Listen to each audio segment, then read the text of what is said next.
The Reaper, the Maelstrom, and the Thief is a Dungeons and Dragons show by RollCast. Intended for mature audiences, it contains mature themes, strong language, violence, and drug references. Full content warnings can be found on the episode's description. Hello and welcome back to RollCast and our playthrough of The Reaper, the Maelstrom, and the Thief. As usual, I am Tom, I'm your DM, and joining me are Coogan as our cleric dragonborn Gregor. Greetings. As usual.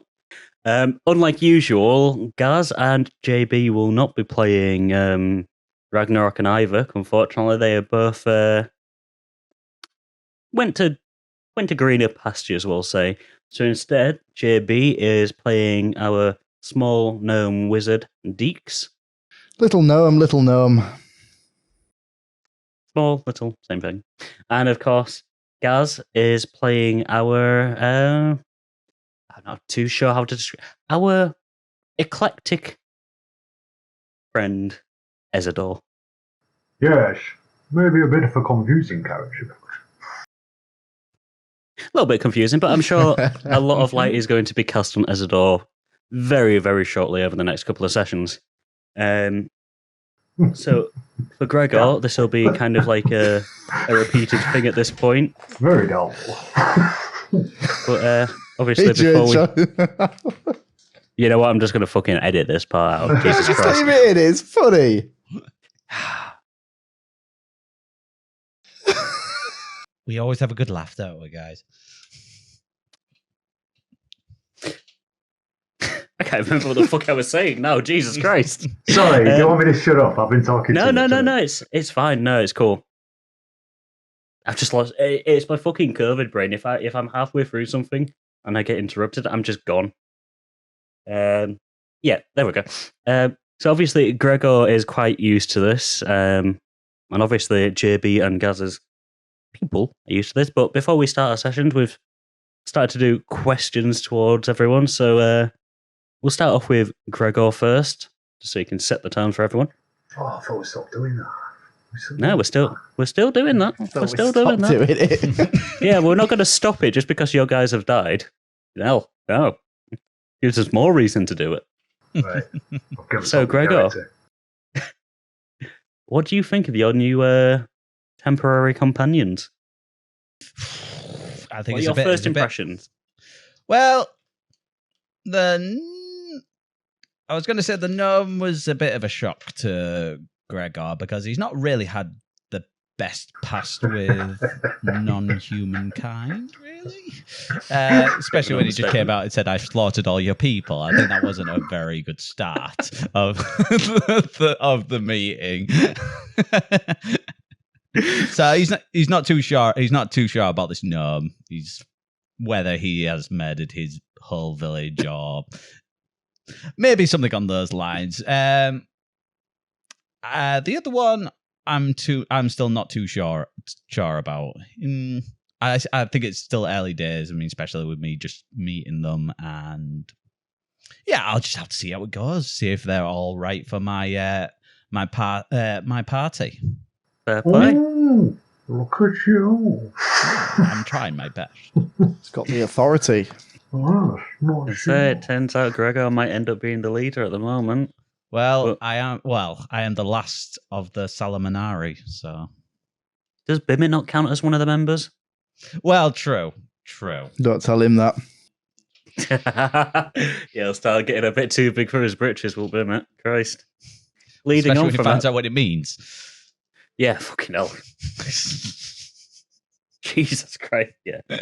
It took me a second, did that, yeah, Christ. Following on from that, Ezador, what do you think of your new travelling companions? Obviously, you've been locked away for quite some time. This is the first interaction you've had for quite a while. What are your first impressions? Well, they seem like perfectly reasonable companions, to be honest. I'm just happy to be out of the cage. But if I was forced to actually say, I would say Little Dix seems to be a rather pleasant little gnome. And that Dragonborn, yes, he seems I'm going to have to be wary because, as he did say, he slaughtered many people in his past. So I don't really know what to make of that at the moment, to be honest. Yeah, that might be something. Orders. Resisting the urge to say something there. I'm guessing for you, Ezador, that'll be something that you find out a little bit more about as you hopefully travel a bit more together. And yeah, you can find out if he was literally just following orders or, Yes, Something early days. To be honest, I crave for the sun. Can't say I blame you. It has been quite some time that you've been underground. And finally, well, who knows? We'll see. We'll see when you escape this temple, because who knows how long you've been down there for. Days, weeks, months. It's hard to tell when there's no sunrise. Autumn, is it? Just didn't whip up. And finally, Dix. Same question for you. What are your thoughts on your new travelling companions? Obviously, you were a little bit stalky with them after finding Bimit on the trails. But now that you're actually interacting with them... Yes, well, I'm not really sure yet. I mean, I still have to speak with everyone. I'm particularly interested in Amrius. Amrius, eh? Amrius, yeah. I might have a little chat with Amrius. And the dragon, of course. Of course. The dragon. That's what this is all about. Yes. Ezador is relatively new as well. He is, yes. He seems to be able to hold his fight, as do the others. But it's a bit early to say. I might say that I might put my foot in the door just a little bit more, just to see where things may take me. That's fair. And once we get out of this, well, whatever it is that we're doing, really, then we'll shine some sunlight on each individual and share some wisdom and knowledge of these planes of existence. We shall see. Last mini question to you, because you just touched on Ezador there. I just want to expand on this a little bit. What did you think to that other form of his wanting to eat you towards the end of your little combat session last time? Yeah, I wasn't really sure what that was about. Yeah. I'm not sure if any magical presence has taken him over there, but I'm definitely curious, and I might pick his brains on it and maybe cast a little spell to see what he was all about. But I trust him for the most part. But it is dark in here. I can't see everything. Dark and the night is long. Full of terrors. Fucking putting spells on me. Ew, just. Fucking what? I think we should roll credit. Or will he?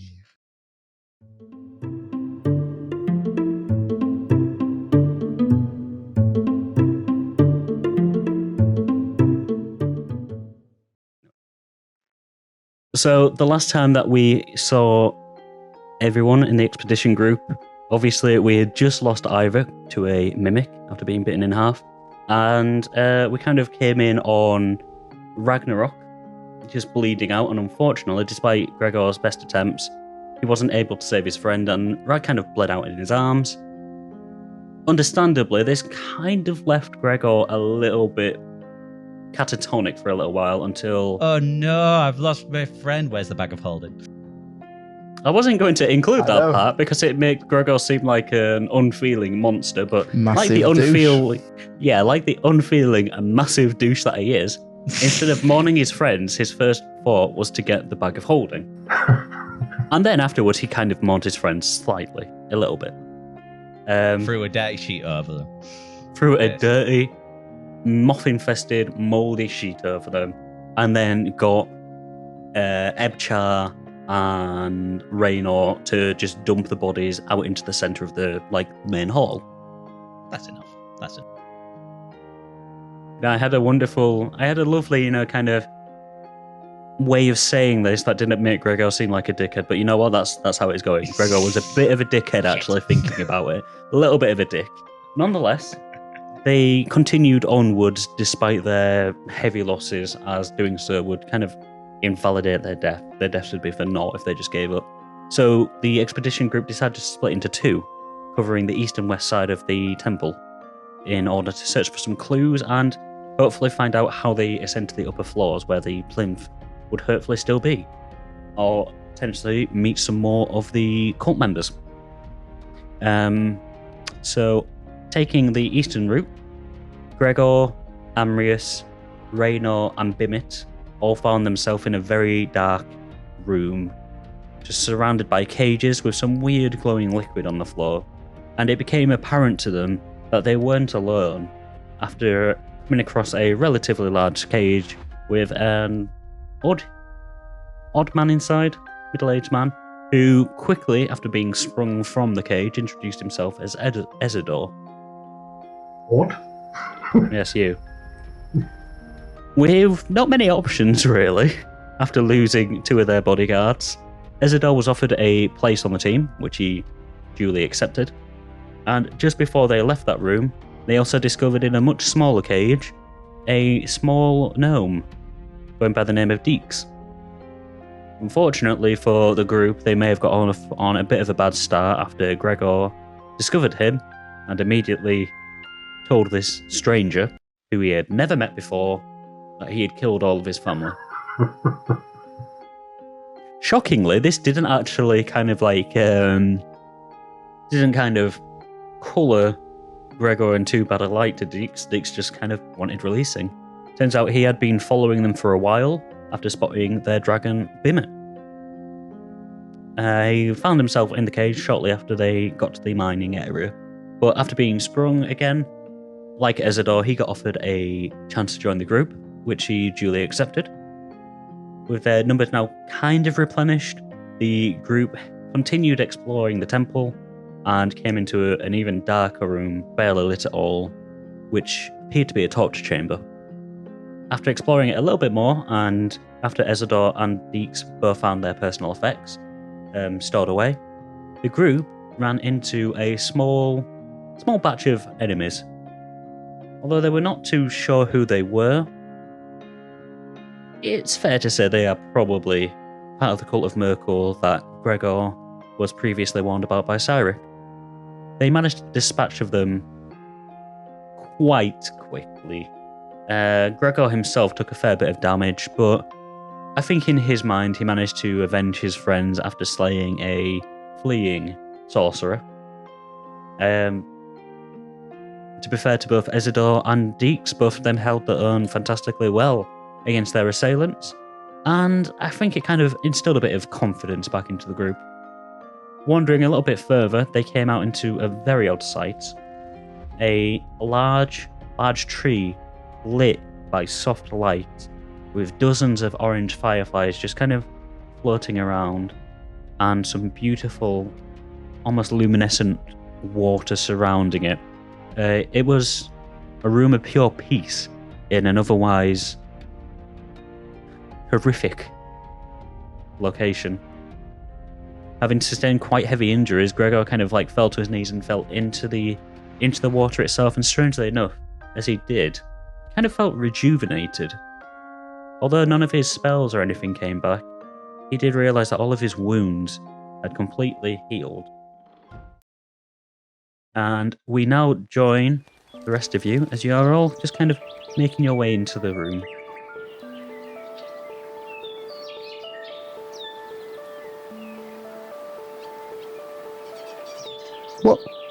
What has just happened there? Is it Gregor, was it? Yes. What? I couldn't explain it myself. I mean, What did Amrius just say? This was water? I wouldn't Yes, say touch it. It appears to be water, however, there must be something about this room that causes just normal water to transcend and become something altogether holy, potentially. Holy water? And is it? Thought we could have bottled it up. Yes, maybe we could. If you have any bottles, then it might be a good idea to do so. Yes. I think I might have a little vial here somewhere. Like I say, yes, I think I have a vial here somewhere. I'm going to pull me... I don't have a vial. You don't have a vial? Well, you're fucked then. Well, I'm going to pull my ink bottle out. Okay. I've sorted it. And tip the ink out. Yeah, so yeah, the ink just kind of whoop, whoop, whoop onto the floor. I'm going to wash it in the stream.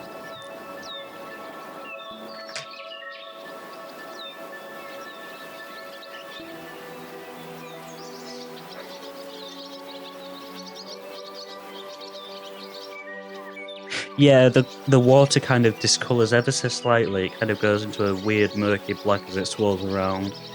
But then the water itself surrounding it just kind of like sheens a bit brighter, glows a bit brighter, almost blinding you for a second. And then when you look back down, all the black ink has vanished. Okay. I'm going to take a sample. I'm going to fill up the vial. Drop it in my little front pouch here. And then I'm going to just lie down in the stream and just turn.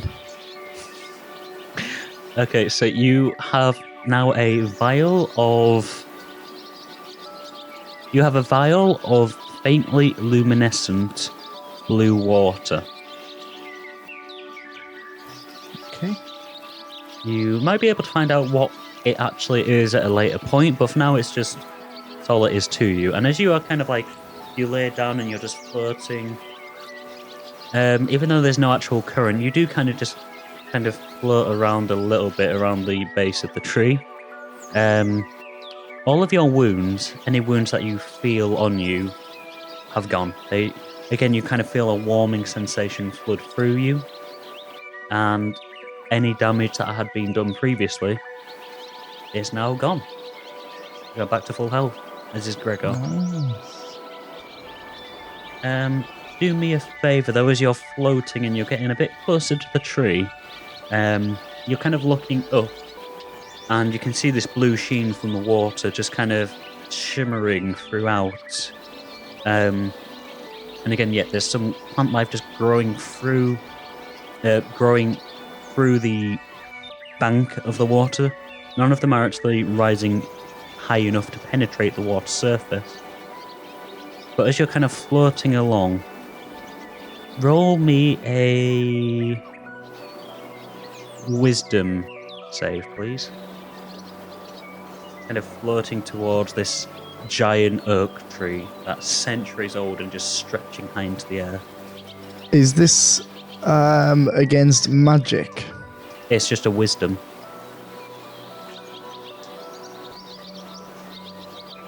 Right, okay. So it's not. Save. Yeah, I was going to say it's not a spell save. It's just a straight up wisdom save. Okay, 15 then. Okay. Yeah, so as you're floating along, you can see this large oak tree, and you can feel that there is something magical emanating. I mean, obviously, there is something magical about this room. In general, you've just been healed of all your injuries. But as you're floating towards it, you feel that there is something specifically magical about this tree. It has its branches are many, and the state of the trunk itself seems to be in very good care. Can I see if I can recall any knowledge of it, any magical knowledge that I might have against it? Have I seen anything like this before? If this specific tree, I can tell you without a roll. Not the specific tree, but just the magic that might be emanating from it. Roll me an Arcana check, please.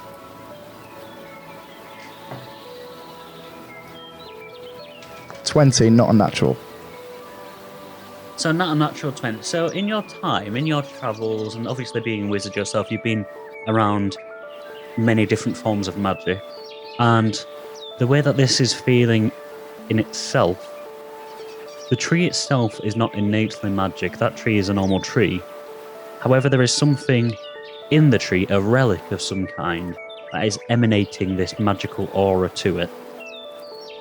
You're not 100% certain. Actually, roll me a religion check, please. You know it is probably a relic of some kind in or around this room. 15.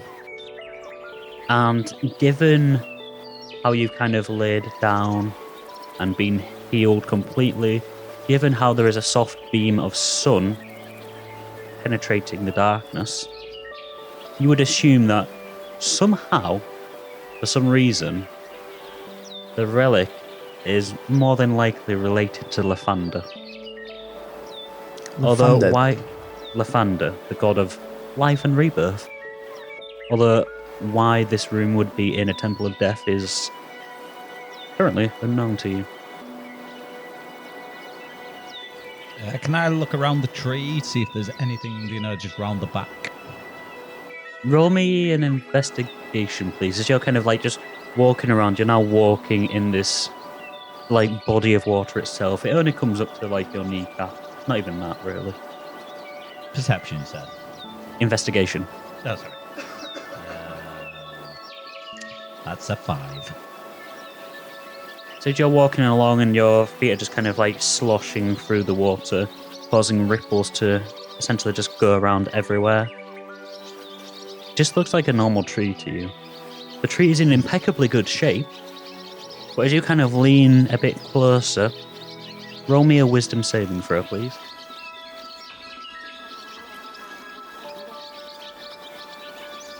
Seven. As you're leaning in closer and closer, you feel at ease with everything. You no longer feel worried about your situation. Your grief over your friends has seemingly disappeared. You feel incredibly hopeful. You feel so hopeful that to anyone else it might be slightly delusional.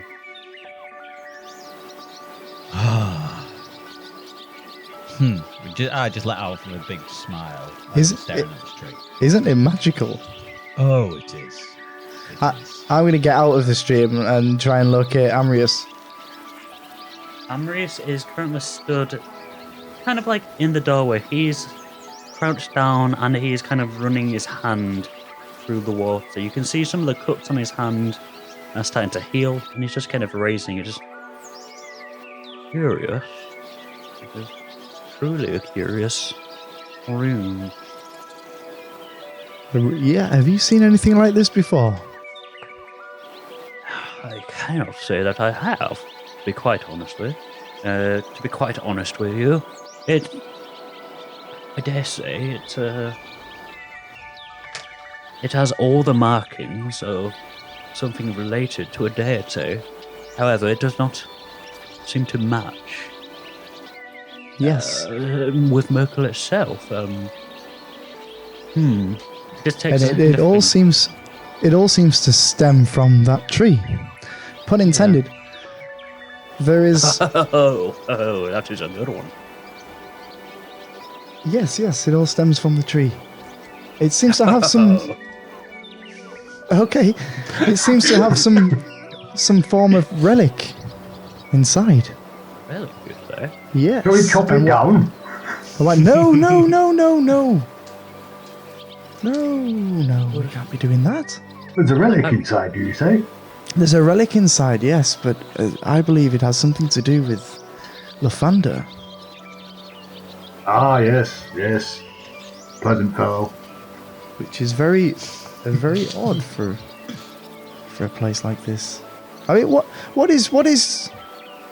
But I won't speak to you. Obviously, you're just as new. But Amrius, what is your true purpose here? Well, oh yes, of course. You do not truly know me or the expedition group, do you? No, not at all. The reason that we are here is that I myself am something of an archaeologist, specializing in, well, not specifically in deities, but in relics and items of the occult, or stuff from previous ages. And well, when when some of our scouts initially found this place, it was not located within these mines that we are currently in now, but it became obvious that this might be a temple belonging to Merkel, so our initial goal, me and my boy Ebchar, who you will hopefully meet shortly, we just wish to investigate and find out more about the deities. However, Gregor over there, he just kind of points to Gregor, who's still that R at this. Yeah, he's just like, oh my god, that's a pretty love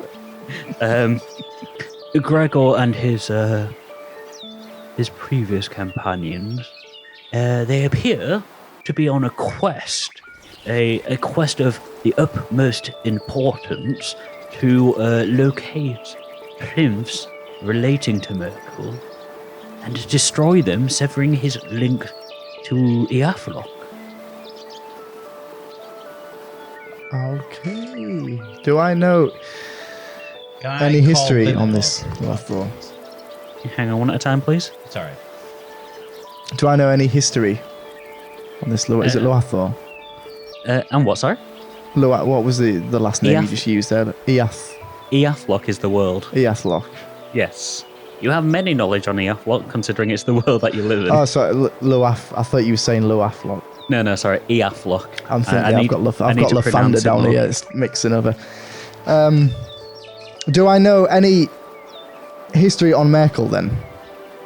Roll me another religion check. Gregor, what were you asking? Sorry. I was... Bimit, come over here. And it just kind of like scuttles over. This tree is odd. Very bright. What do you think of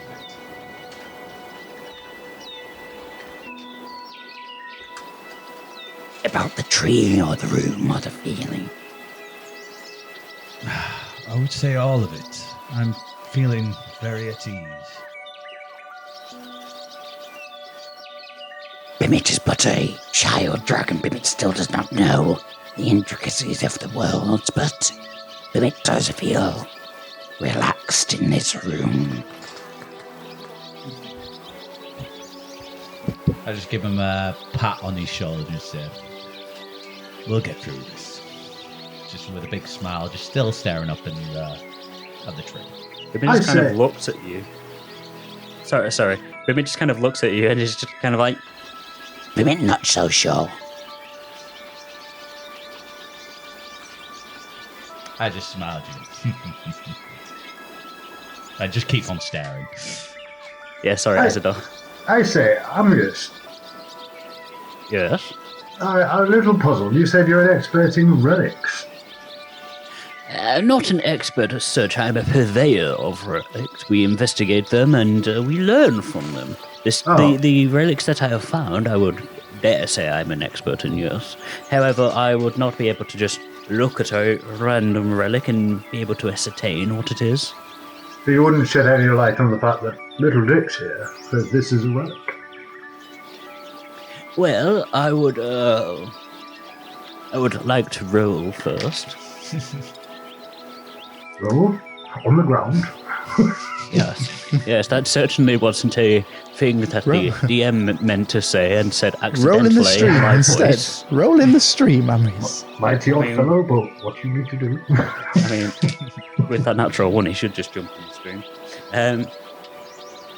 Yes, well, I have not actually come across relics that have been embedded into items before. They are normally on their own pedestal, for that is the gravity of their significance. However, it would not be out of the realms of possibility that an item were embedded into such an object, especially a living object such as a tree. The tree itself would take on some form of magical property relating to the relic. Yeah, I agree. So there's a relic inside this then? Potentially, Yes. according to Dix. There is a relic inside this. So we chop it down. No, I don't think that is a good idea. I think we should leave it be. I dare say that Dix might be correct. There might be a way of removing it from the tree. However, the thing about deities, my dear Ezador, as you almost certainly well know yourself, it is best not to trifle with them. And if there is a relic of Lathander in here, there will be a reason for it, whether it is for the Merkelites or for Lathander. Yes, you're quite right. Well, Let us keep some light are we all in feeling this happy? dark place. Anything else to do? I rolled a 24, by the way. For religion, Yeah. you know it's a lot about him, actually, to the point that I am going to send you something that is originally in a document, because you know a shit ton about him. So you know that Merkel is obviously the god of death. You know that Merkel, before he became the god of death in the Second Age, Merkel was immortal. You know that Merkel essentially overthrew the previous god of death called Nerul. Nerul himself is not very well known in this current age because he was a previous god. However, you know that Merkel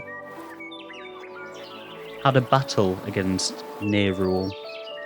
A final battle, as it were.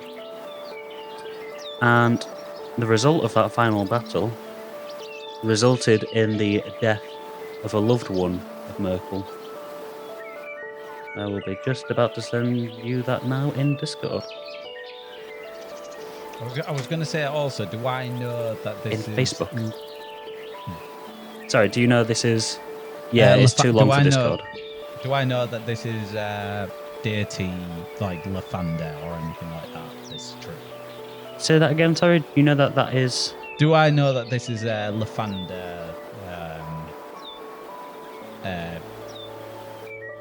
tree, if that makes sense?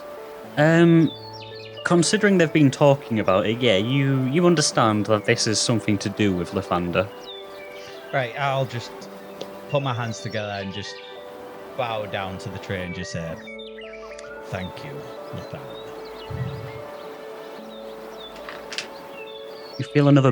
You feel another burst of warm light spread throughout you, and you have inspiration. Hey! What I would like to know is, what is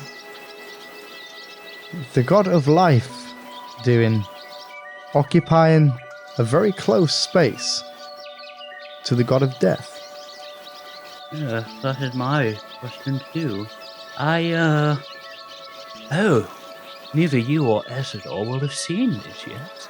However, once we return to the main hall, we might be able to elucidate stuff for us a little more, as both of you are obviously quite well versed in magical means in the ways that we are not. However, in the main hall, on the eastern side, there seems to be vegetation of some sorts, and on the western side, that same vegetation is all withered. Ah, yes. The everlasting companionship of life and death. The scales. Well put. Maybe they're more alike than we thought. Without dark, there can't be light. As so, without death, there can't be life. There's Raynor. Well put, Ezador. Raynor, who's still with you guys. Sorry, go on. I was going to say, can I look at Ezador with like great respect for him to say that? It was like, I completely agree. A little pop-up just appears on the top left-hand side for you, Ezador. Gregor will remember this. As you're saying that, though, Raynor just kind of like squeezes past you. He's looking at the tree. Huh. So it's a tree of Lathander, you say? Tree of life. Alright. He just stabs a dagger into it. No! A little bit of sap comes out. Oh, Who is that running around him? Put a run around. What are you doing? This is the tree of life. a tree of life, little gnome, a tree of life. And it's awfully suspicious that it's in a temple of death. Slap So- his hand. Now that is enough. We'll It be just having kind- none of that in a room like this. He kind of like just pushes. Actually, roll me an opposed strength check, please. I can't just say that Raynor does this straight away. It's in the minus, that. Okay, so as you do that, Raynor kind of like just puts his hand onto your face, kind of like pushing you away, so that you're like within arm's reach away from him. I just This is wanted to see if we attack the tree, does anything bad happen? You It just could want be a to see trap. if it bleeds. Well, that too. But you didn't see a man get bit in half by a fucking chest. I did. So, maybe a tree could do the same. But if it could, I'm sure it would now. Yeah, but it didn't. So we know it's safe. You're welcome. Ah, peasantry. What did you call me? Nothing, I was talking to the tree.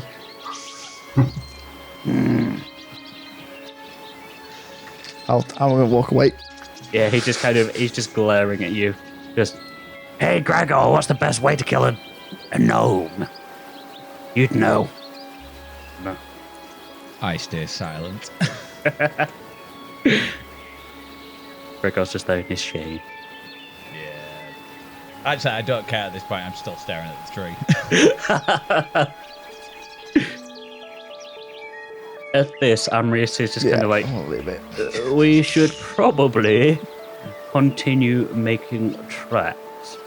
And Hey, with... I Sorry, was going to say, could I empty out my potion of rehydration, please? you can, yes. I empty that Look, out. look, look. Glub, glub. And I just gather some of this this water up. You now have a potion bottle of not clear, slightly luminescent blue liquid. As I look at it, just as it shines, I just go, "Thank you for this gift," and then pop it in my bag of holding. That I have. Unfortunately, you don't have it. You don't have double inspiration. No, that's fine. So yeah, Amrius now kind of just yes. I believe we should be on our way. As charming and lovely as this room has been to see, we are still on a quest, and so I believe that we should head down the other exit of this room. And as he does, he just kind of heads down the corridor down south, and you see again that the you can see again that the lighting is slightly different. It's not the green weird lighting as before. Do you all follow down the path essentially? Yeah. On the I'll way follow back to the directly. torture chamber. No, you're heading south. Oh, we've gone past the torture chamber. You've gone beyond the torture chamber at this point. So you're heading yeah. down south. If you look on the Okay, yeah. map, south there is a corridor full of like just normal coloured torches, and as you're walking down, you're just kind of like walking across this these stone tiles. And again, you especially, Gregor, are feeling very at ease with everything.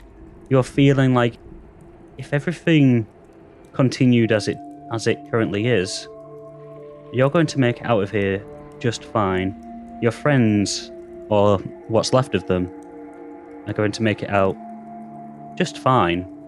Maybe Rag and Ivik's death wasn't in vain. Maybe you all can still save this world. Ezador and Dix, the two of you, you're just kind of you're walking down this corridor, and can you both roll me a wisdom save again, please? Oh, 24. yeah, that is a nat 20. The symbol's a 20, isn't it? Yes. Yeah. Yeah, nat 20. Hey. Okay, so Dix, as you are walking down this corridor and as Gregor is just kind of like happy about everything, you immediately realize that something is amiss. And you're not quite sure what it is that's amiss, just something doesn't feel right about this, especially given the fact that, Temple of Death, nice room with a big tree that heals everything. Gregor's sudden illusion. You're not sure what it is, but something doesn't seem right. Ezador, in your time in captivity, you, at the very beginning of it at the very least, there were a couple of other prisoners. And quite often they would go to the torture room and never come back. And you always just kind of assumed that, that's where they died. However, after seeing this room of Lavender and coming down to this corridor now, you also realise that something is gravely amiss. And you are starting to piece together in your mind that room of Lavender isn't there by accident, nor is it a miracle, nor was it even put there by Lavender or the followers of Lavender themselves. That room itself was built by the Merkelites. You're still not sure what the reason is for it, but you know that it's some kind of sick game that they are playing. Hold on. I think I've just figured out. This is some kind of sick game. That tree is placed here as some kind of there's nothing good here. Be on your guard. I agree, Ezador. There's something not right about this place. Do I notice, actually, first, is it just Gregor that's feeling this catnip effect? Essentially, yes. So, both of you just straight away just clocked that it's fine. Amrius didn't get too close to the tree, and Raynor fucking attacked the tree. So it's only Gregor at this moment in time that seems to have this catnip effect. And have I noticed that? Roll me a perception check, please. Bimmy is a bit more relaxed than he was before, but not to the state of delusion that Gregor has. Look at this beautiful hallway. 12. Look at the lights. And with that, can I roll? Yes, you can also roll For perception. With that comment he's just made. Natural 1. Bollocks. Your head explodes. Gregor's optimism is incredibly infective.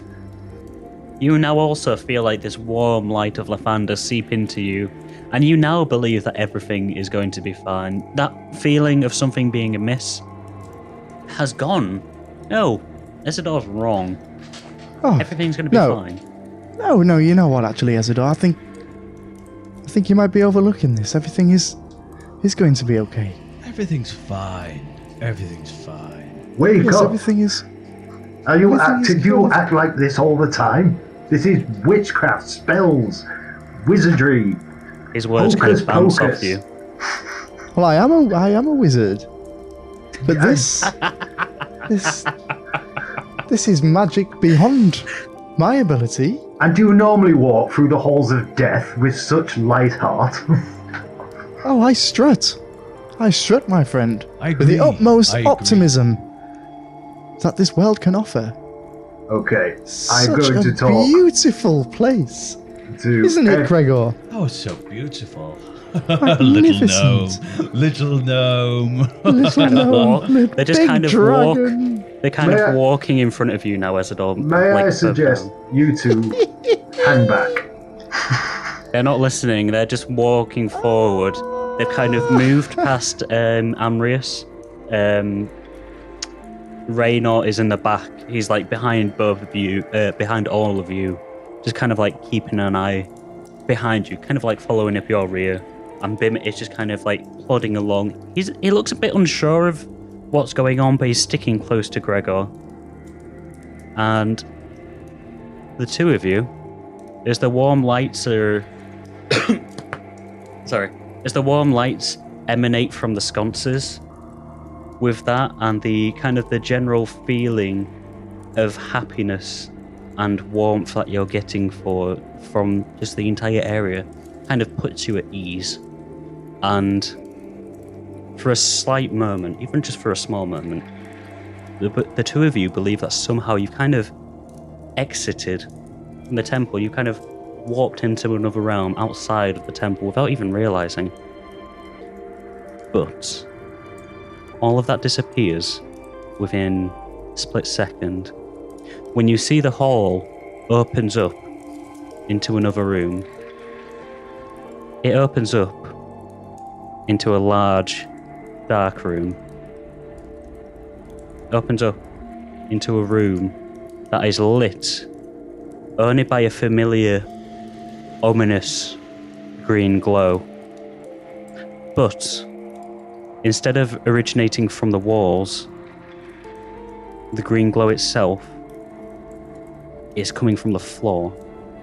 And in the dark, and from the glow, you can just make out numerous stone benches that are forming a circle, opening out to where you're approaching. You take another step forward, unable to stop, and you hear and feel kind of like a squelch as your foot lands in something warm and still sticky. Your foot This floor is lands in blood. Still in that same state, though. Roll me a Constitution saving throw with disadvantage. You still feeling happy and fluffy? 15. 15. Okay. I had a natural 20 then. 9. So, luckily for Dix then, you realise you've been had. I do. Yes, you realise that you've been had. You realise that all is not well here. You realise that, again, you're still not 100% sure what the reason is for it. Obviously, it's related to the temple in some way, to the Merkelites in some way. But yeah, you've definitely been had. Oh no.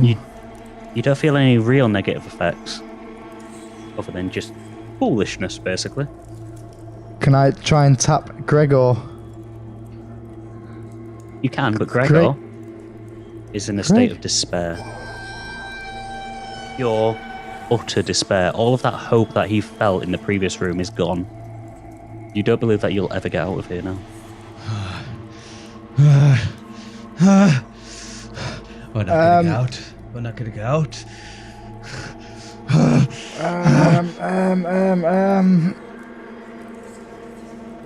The room Looks like itself. our friends are finally back with us. Yes, I was wondering how long it would take for the delusion to seep out of their system. However, this is not exactly ideal. Amri says as he kind of walks in the room, and the room itself looks relatively small. It's much smaller than the other rooms, and like I said previously, there's not much lighting apart from the glowing of like these runes on the floor that's still emanating this weird, sickly green glow. The light is kind of bouncing off of these stone benches. And as you're kind of like entering into the room more, you see that there are kind of like two metal grates, like on either side. And it looks as though that is where the blood drains. I need to get out of here. I need to go. I need to get out of here. I start pelting towards the right-hand side. Left-hand side. Left-hand side, sorry. With me knowing some extensive information on Merkel, and to an extent, yeah, and having some inkling that this has got something to do with him. Mm-hmm. Do I have any knowledge whatsoever on anything to do with his curses, his spells, any kind of noises or sounds that can break a curse. Roll me an Or just Arcana- knowledge. Maybe it doesn't have to be something to do with Merkel himself, but roll me an knowledge Arcana on maybe check, what he's please. got. Can I just check as well? Is Gregor running out the room? Yes, he is running east. Can West, I- sorry. Can I run for him to try and stop him? Both of 13. you roll 13, okay. Whilst I'm explaining this, both of you roll an opposed dexterity check, please. Dexterity. Dexterity, yes. Oh, dexterity. 13. You are not sure, but you don't think that this is a curse. You think that this is an affliction of Gregor's mental state, essentially. This is something that... Sorry, go on.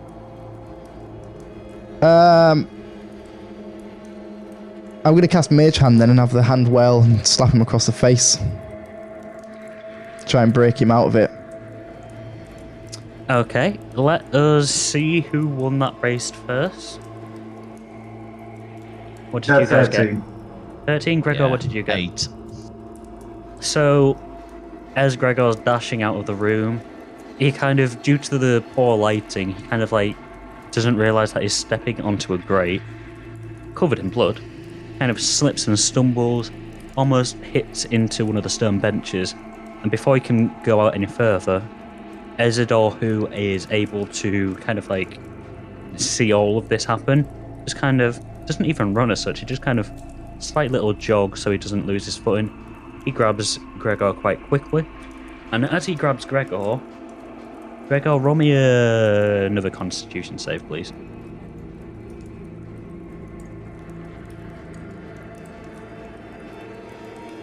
That is a 1. No, sorry, that says 7. Nonetheless, as Ezador grabs Gregor, tries to pull him back, the mage hand just slaps Gregor in the face. But Gregor, in your kind of panic, you don't even see that it's a mage hand, you just think that you've been slapped out of nowhere. Oh, I'm just Stop gonna- slapping me! Let's Let see. me go! Gregor, Let me go! Gregor, look at me. Understand, this is witchcraft, spells, whatever you want to call it. Just calm. Being on your own, not wise.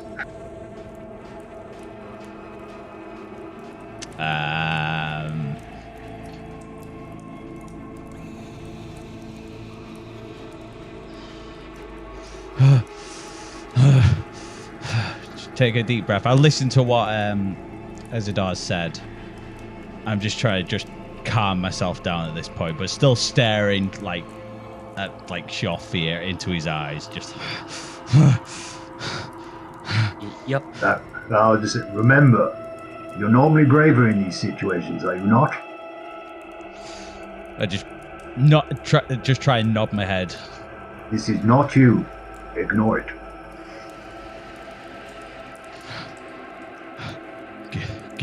Give me a minute. Give me a minute. Okay, I'm just gonna pat his shoulder and then turn around. to Hey, the Gregor, pocket. you're starting to calm down. You're still feeling the effects of everything that's happened over the last hour or so. A couple of hours just really start to weigh on you. But Ezador's words have calmed you down slightly so that you're not running back into the holding room, which is where you were heading as you dashed out.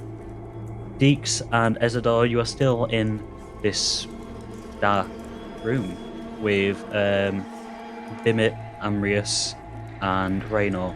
Raynor at the moment is just kind of like crouched in the center, running his hands across some of the engravings on the floor. Is this a pillar in the middle, or is it just a blank floor? It is that part in particular is not a blank floor as such. It is ever so slightly raised. It isn't a pillar. It is engraved stone or embossed stone. It's kind of like a circular stone area that has numerous engravings on it. However, it is absolutely caked in dried blood. It looks like a sacrificial chamber of some kind, does anyone think? I was just thinking that, yeah. It looks as though, and I might just be starting to piece things slightly together here. It looks as though those Mercolite bastards may, given how our friend over there reacted, have put the room above as a ruse to break someone's spirit and then kill them in this room. Although I'm not sure why they'd go to all of that palaver when they could just, stab someone. Well, I have to admit, I didn't really want to say at this point, while our friends are struggling with their might, as it were, but there were others in the cages with us at one time. And they did leave, and they didn't come back. Well, I think you might have had your answer now as to where they went. The only question is, Yes, oh yes. Why? Well, it's just a sacrifice, isn't it? Must be. This Amrius is joining. Sorry, again? Is there any symbols on these stones? Any markings? Any ritual markings or anything? So the stones themselves don't. They're just like you're kind of running your fingers across them, and you can feel that they are more decorational, the engravings. However, the glowing green runes you can see are alchemical runes and circles. So they're glowing areas. Can I roll an Arcana to see if I know what they say? You can, yes. Please roll me an Arcana check. As Amrius is now, he's kind of crouched in front of Bimit, and he's essentially telling Bimit to go check on Gregor, and Gregor, Bimit is now just next to you, as Amrius kind of is meeting with the rest of the group in the center as well. And I'm just going to say to Amrius, isn't this your field? Symbols? He kind of looked a bit confused for a second as to why you'd know that, and then he just kind of runs his hand on his face. Oh, yes, of course. Potentially, yes. I would like to see what you all believe first, though, before I declare my hypothesis. I got a 24. You know that these alchemical symbols are not directly related to standard alchemy. Instead, they are specific towards Merkle. They are almost I can't remember the name of it now. Not parade-like, but like when something is done for the show of it. They are almost like aesthetic. That's the word. They're almost aesthetic. However, there is some magic to them in that when a certain component is removed from the sacrificed person, these alchemical runes will transform them slightly. Transubstantiation is what they call it. One absorbs them. No, it changes the item itself ever so slightly. It makes the item not quite a relic, but it makes it... Holy is not the right word to use, but it makes it have divine energy as such. And can I detect it? What, the divine energy? Yeah. Can I feel it? Do you have any spells that can do that? Because unfortunately, sensing divine energy, you wouldn't be able to just tell just from an investigation. Right, okay. Doesn't matter then. I was going to say, if you could detect magic, then potentially. But essentially, I can detect magic, but if it's divine. By divine, I basically just mean it's kind of changed it into something that a deity would like.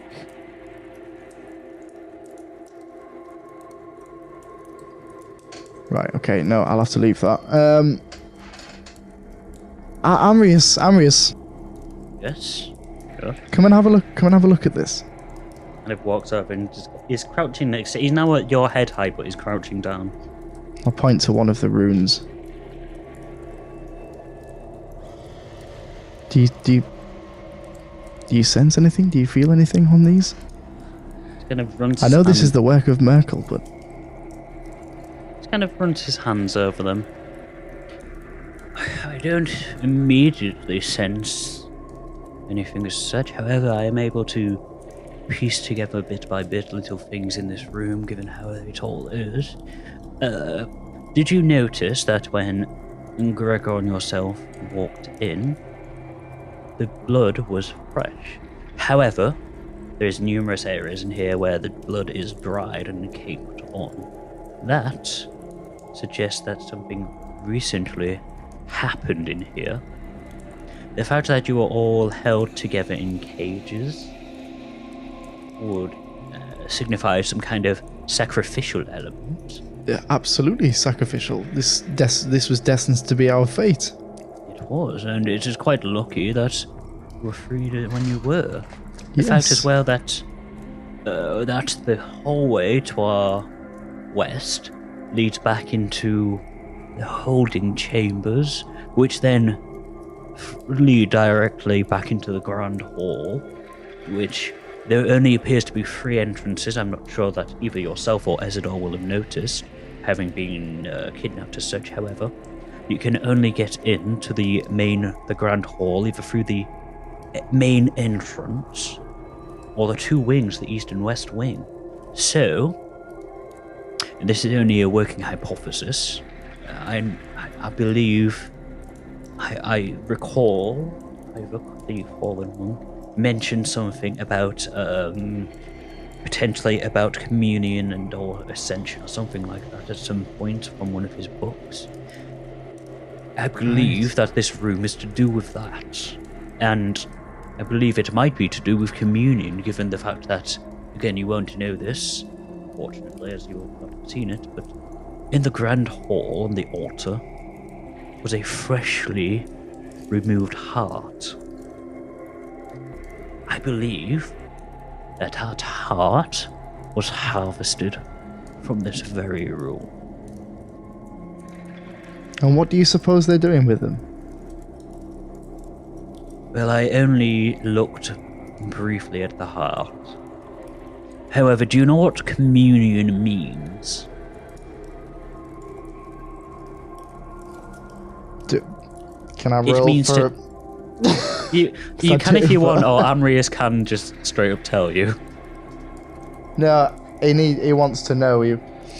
He wants to be the one to say. What? Dix does. Yeah. Just roll me a straight up wisdom check. Roll me a straight up wisdom. 18. Yeah, you know what communion is. You know that communion is, like the eating of something holy.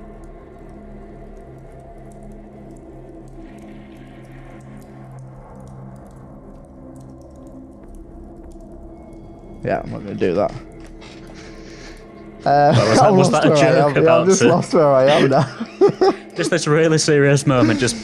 Yeah.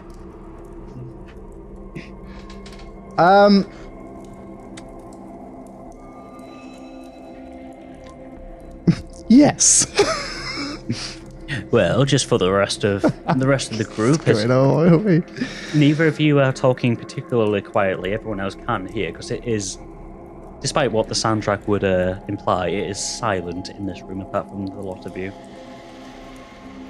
The communion is the consummation, the consuming of a holy item.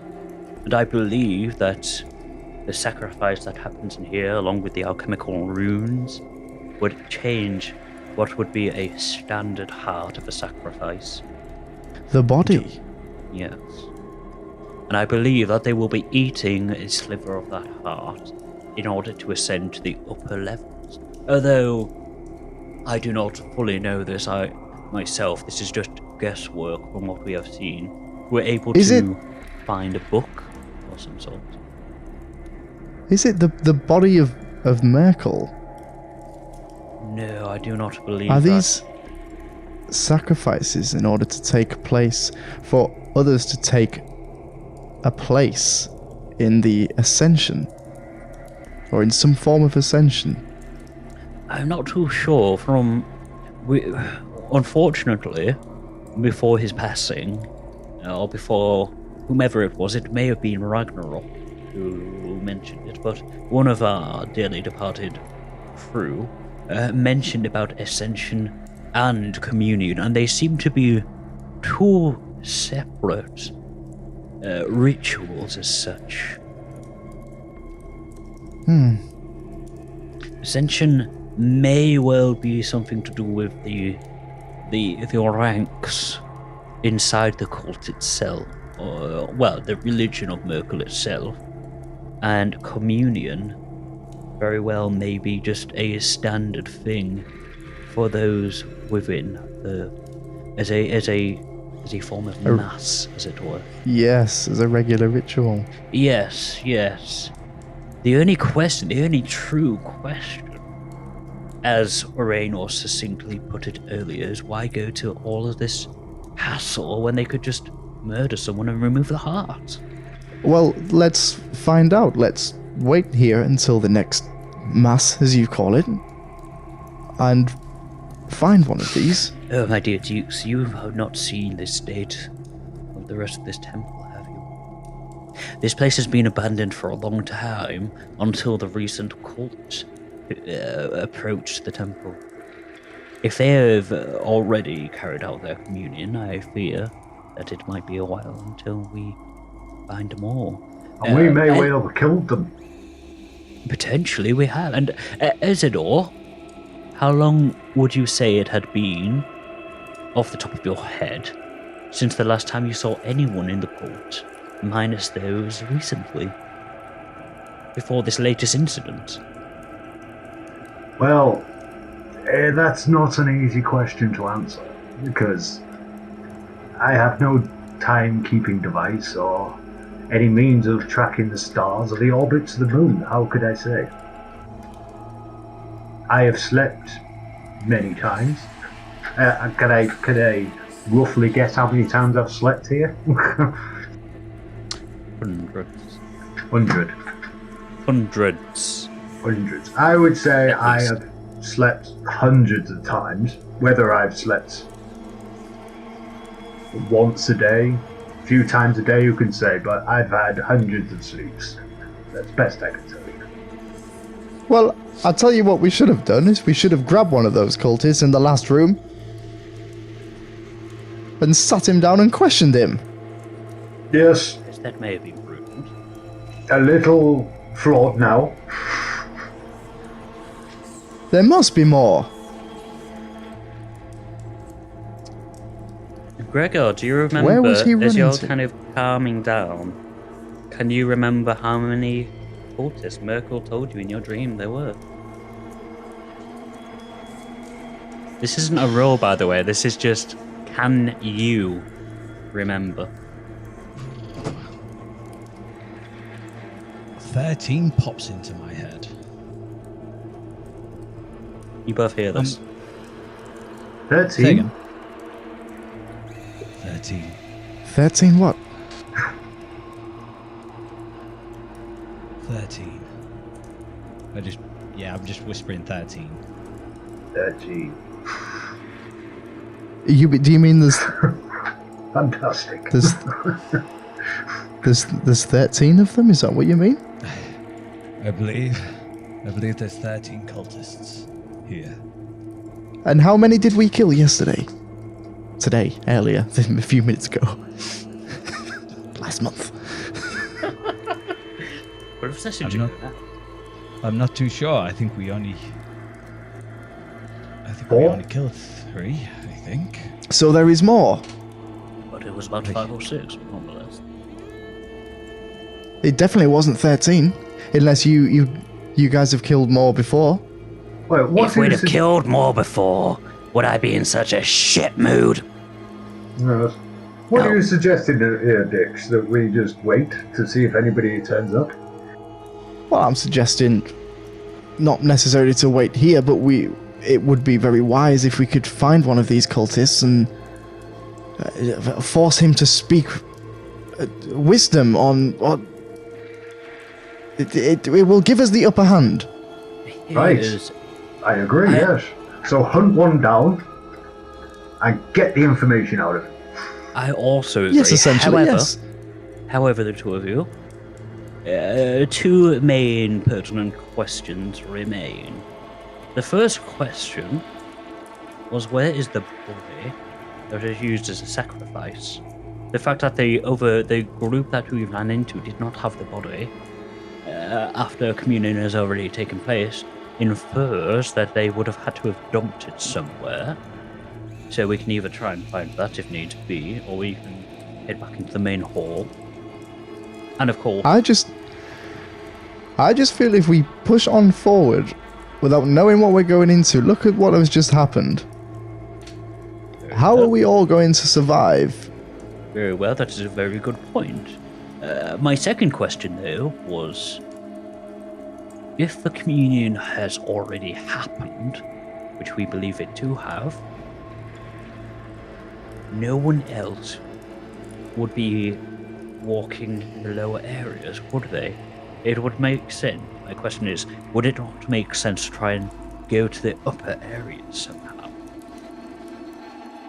That, I believe, is where we will find the rest of the group, if they are even still in this temple. Ezador? Well, I know. No. Ivek knows something, but I don't, so. Yep. The fun of having a character who died. Agreed. So we go to the upper levels. Must be. I don't know if that is a wise idea. Why? I believe that we could take a group vote here, and then either way, it may be a wise idea to return to the main hall, the grand hall, as it were, as neither of you two have seen it yet. You might be able to find something in there that we have not.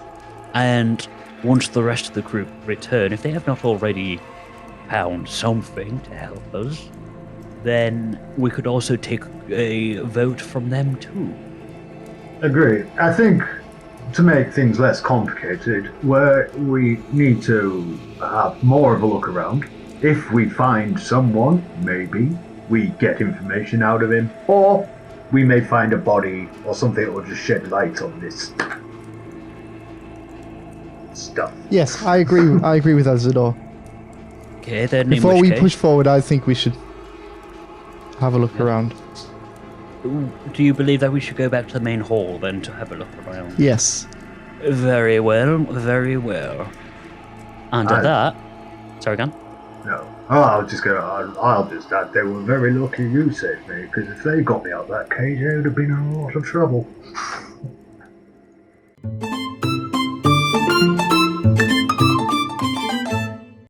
So you guys pass back through, you guys exit the sacrificial chamber, you pass back through one of the hallways, and as you do, you note that this hallway, like all the others, is now back to that ominous green glow. The group passes back through the holding chamber, where Ezador, you and Dix were held for quite some time. And then finally, Gregor, this isn't news to you because you've been here for a while. You've passed into this room before. Same for Amrius and Raynor. Am I still panicked? You've calmed. I'd say you've calmed down enough now. You're not exactly feeling happy about everything, but you're not in a state of despair anymore. Right. However, Dix and Ezador, as you walk out into this large, expansive hall, you can see, this room is incredibly large. It is a couple of 100 feet long and a couple of 100 feet wide, large rectangular fashion. As you look up, you can see that the roof is at least 100 feet, or around about 100 feet. And as you're entering into it, you can see that this hall is split, essentially, into two main areas. To your right is kind of almost like a church type of scene. There is a red carpet leading down the middle, like a procession. There are multiple broken pews with a couple of shafts of light shining. And on either side, there are more of these ominous green glowing lanterns. There are some steps leading up to an altar with more of these weird goblets of green flame. On this kind of like area itself, to the sides, are two more sets of steps that wind upwards. And also on this kind of glass, Jesus. Also on this stone kind of like setting, there's a very old, musty, holy kind of blanket covering what appears to be about a body and a half worth of like shapes. On the other side, you can see that where the carpet is leading back down, again on either side there are some torches, but there seem to be kind of like some archways kind of leading into like these little side pieces. And at the very bottom, kind of blocking a door, is a large statue. It's a humanoid statue, but even from this distance you can see that there's not too much detail on them. Over time, it looks as though time has kind of worn down the features. Additionally, you can see that just as Amrius noted before, or told you before, the side that you're on seems to have numerous bits of leaves, trees. In these alcoves, you can see some branches poking out. On the actual statue itself, you can see these vines wrapping around. But on the western side, so directly opposite you, where you can see another hallway full of green torches, everything's dead on that side.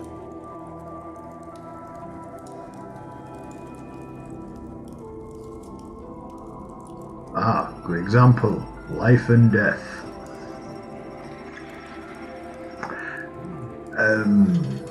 Oh, this is something else. So you've been here before, have you? Yes, not for long, of course. This was, we've passed through this room. At the very top, kind of like gestures towards where the steps are leading. The first, like, stone steps are leading up. There is an altar of some kind. We checked it ourselves, and that is where we found the heart. And just beyond it, I'm sure you can just about make out a doorway. One of the fallen companions discovered a secret passageway leading to what appeared to be some kind of living quarters. That is where we found the aforementioned dangerous mimic. But yes, this has kind of been a passing through type of room for us more than anything. Good place for a communion, I'd say. Yes, there seems of religious intent to this room. That carpet does seem to denote that people would walk up it to receive communion from the altar. Indeed. Well, if you've, do you feel confident you have explored this hallway enough? Should we move through? Or is there something of value we should be looking at? As I mentioned before in the sacrificial chamber, it might be prudent of us to just wait for the rest of the expedition group. You see, they are already on the western side of the temple exploring it. So if we were to run after them, if we were to explore the western side, it is quite possible that they may mistake us for some of the cult members. It might be a wise idea for us to remain in this room. I myself have already had a quick bruise. Raynor, he kind of gestures over to Raynor, who, like before, has kind of just sat down on one of the flames, just like feet up. He's just relaxing now. I don't believe this room holds any sway for him. Gregor may wish to explore the room. However, it might hold some, and he kind of peers over towards the blanket. May hold some bad memories for him. However, I would not begrudge the 2 or 3 of you to explore as you wish. You may be able to find something that we have not. Or, of course, we can just wait here for the rest of the group and have a group consensus. I'm happy to wait. I just I'm happy to wait, but maybe sit on a pume that's quite far from where the the bodies are. So the pew closest to you then, because you've just entered the room, so you're in the centre of the room. So yeah, you just kind of pull up a pew right next to you. I'll just toddle up to the altar and have a look while I wait. Dix, what were you saying you were doing, sorry? I just wanted to have a look around to see if there's any hidden passageways that nobody's seen. So if I go up to the walls or anything... Just roll me a general investigation check, please. I almost called you Ivor then. Ezador, what are you specifically looking for at the altar? The altar, the full thing. Probably the top. Okay. Would you also like to roll me an investigation or perception? Perception check. So you're just looking rather than investigating. 17 for me. For you got 17, Dix. Okay. Yeah. As you're kind of like... Sorry, my map just reset itself, which is great. As you're kind of looking around, up and down, you kind of at first walk up to near where Ezador is on the altar. You can see the already revealed hidden passageway. You turn back around and you head back down the processional area. As you're looking, you kind of look into the alcoves on either side of the pews, and you can see that it is just stacked full of skeletons.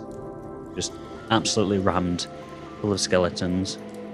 You continue walking down to where the statue is, and the carpet kind of splits into two separate routes around the statue. Looking to the east, you see that there are two large trees in the alcoves themselves, with just some leaves just gently falling down. However, there's nothing too important there from what you can see. And on the west, where all the dead branches are, you can see that there are some tables with some lit candles on them. There doesn't appear to be any further passageway, secret or not. But on these tables, you can see that there are some more books on them. Okay, I'll have a look through the books. Roll me... we got the wrong mouse there. Roll me a D... Roll me a D8, please. Ezador, what did you get for your perception? 15. 15, okay. 1 second then. 2. 2. So, Dix, as you are...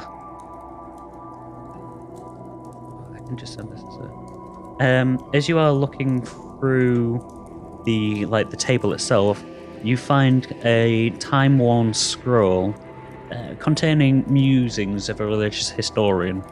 As you pick it up and you have a quick rifle through it, you see that this is basically detailing Merkel's time as a human born in the Second Age. Essentially, it's telling you that not a great deal is known about Merkel, other than he was born someplace in Erebor, and that some scant records indicate that he either served as a cleric for the existing god Nerul, or he was an independent necromancer, although a lot of this is disputed. If you give me just 1 second, I will send you the full document that you may peruse as Dix if you wish. Yo. But yeah, that is kind of like your just quick glance at it.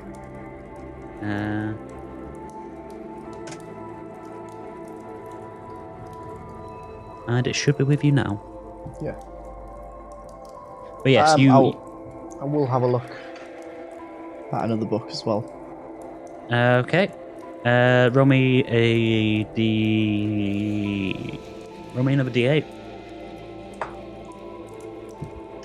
7. You find a thick leather-bound book containing numerous pages. A lot of the pages aren't intact, but those that are, they tell you of a story between gods.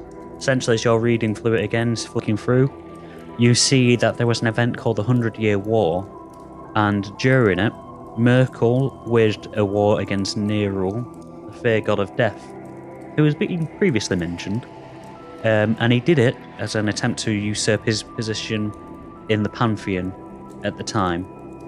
Their final battle, as you're kind of, again, flicking through this quickly, took place in a place called the Pointitia Plains, and Merkel was aided by his then partner, Mistra. Although Merkel was victorious against Nerul, it did come at a cost, and that was the life of Mistra. And the near destruction of the Pointitia Plains, damage of which changed the entire landscape. That's essentially what you get from that. Once more, Okay. I will send you. Well, I'll stay in this corner and just browse through if you want to go to. Yep. You want to pan the Sounds like view. fun. So yeah, as you're kind of reading through this, Ezador, what did you get again? Sorry. 15. 15. Okay. Nope, did not work. 15. And you're just kind of looking, aren't you? Yeah, the top of the plinth, really. Yeah, 1 second. Just to point out, it's not a plinth, it is a Sorry, yeah. altar. One Yeah, sec. just because in this, obviously, a plinth means something Something very that we're looking specific. Yes, yes. I mean, I do know that. I'm rather well educated in the way. Of course. Yeah, just normally they could be used interchangeably, but for this, oh boy, no. 15, you say. So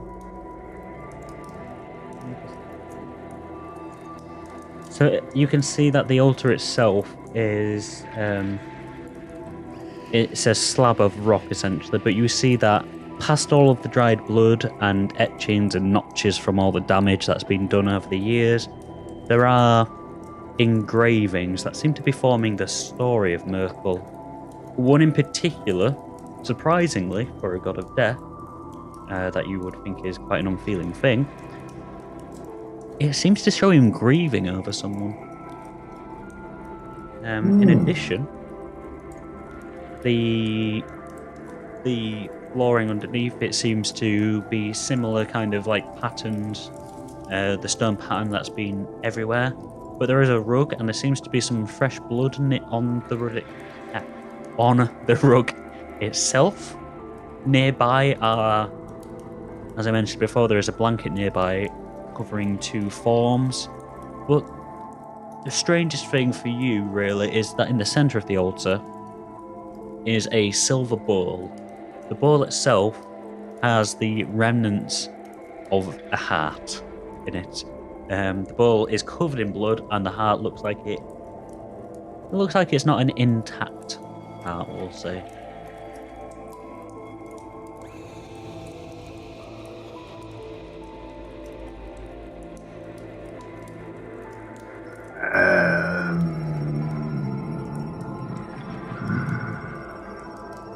I don't want to die though. That Ezador just saying that out of just saying it's like they just don't die.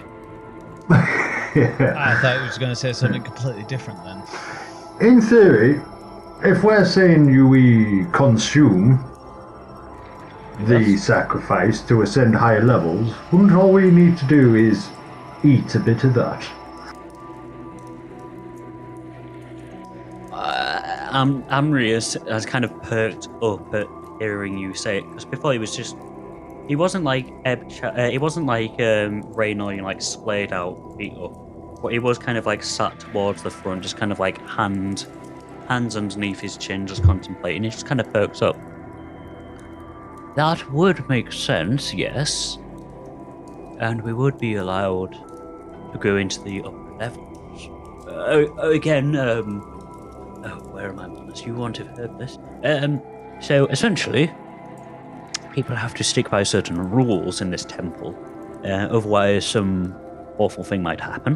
One of the rules is that you can only you can only go up to the upper levels if you are part of the essential ritual, or if you take communion, otherwise something bad might happen. There are other stuff, such as you can only kill in certain areas, which it takes a second and just, oh fuck. We may have broken that one already, but let's try not to break other rules as well to invoke further age. So you are correct. Taking part of the communion may... However, that does raise the question, can we bring it upon ourselves to eat a bit of a heart of someone who was once a living thing? It is not a beast or an animal as such. This was a sentient person such as yourself or I. Anyone hungry? I shake my head.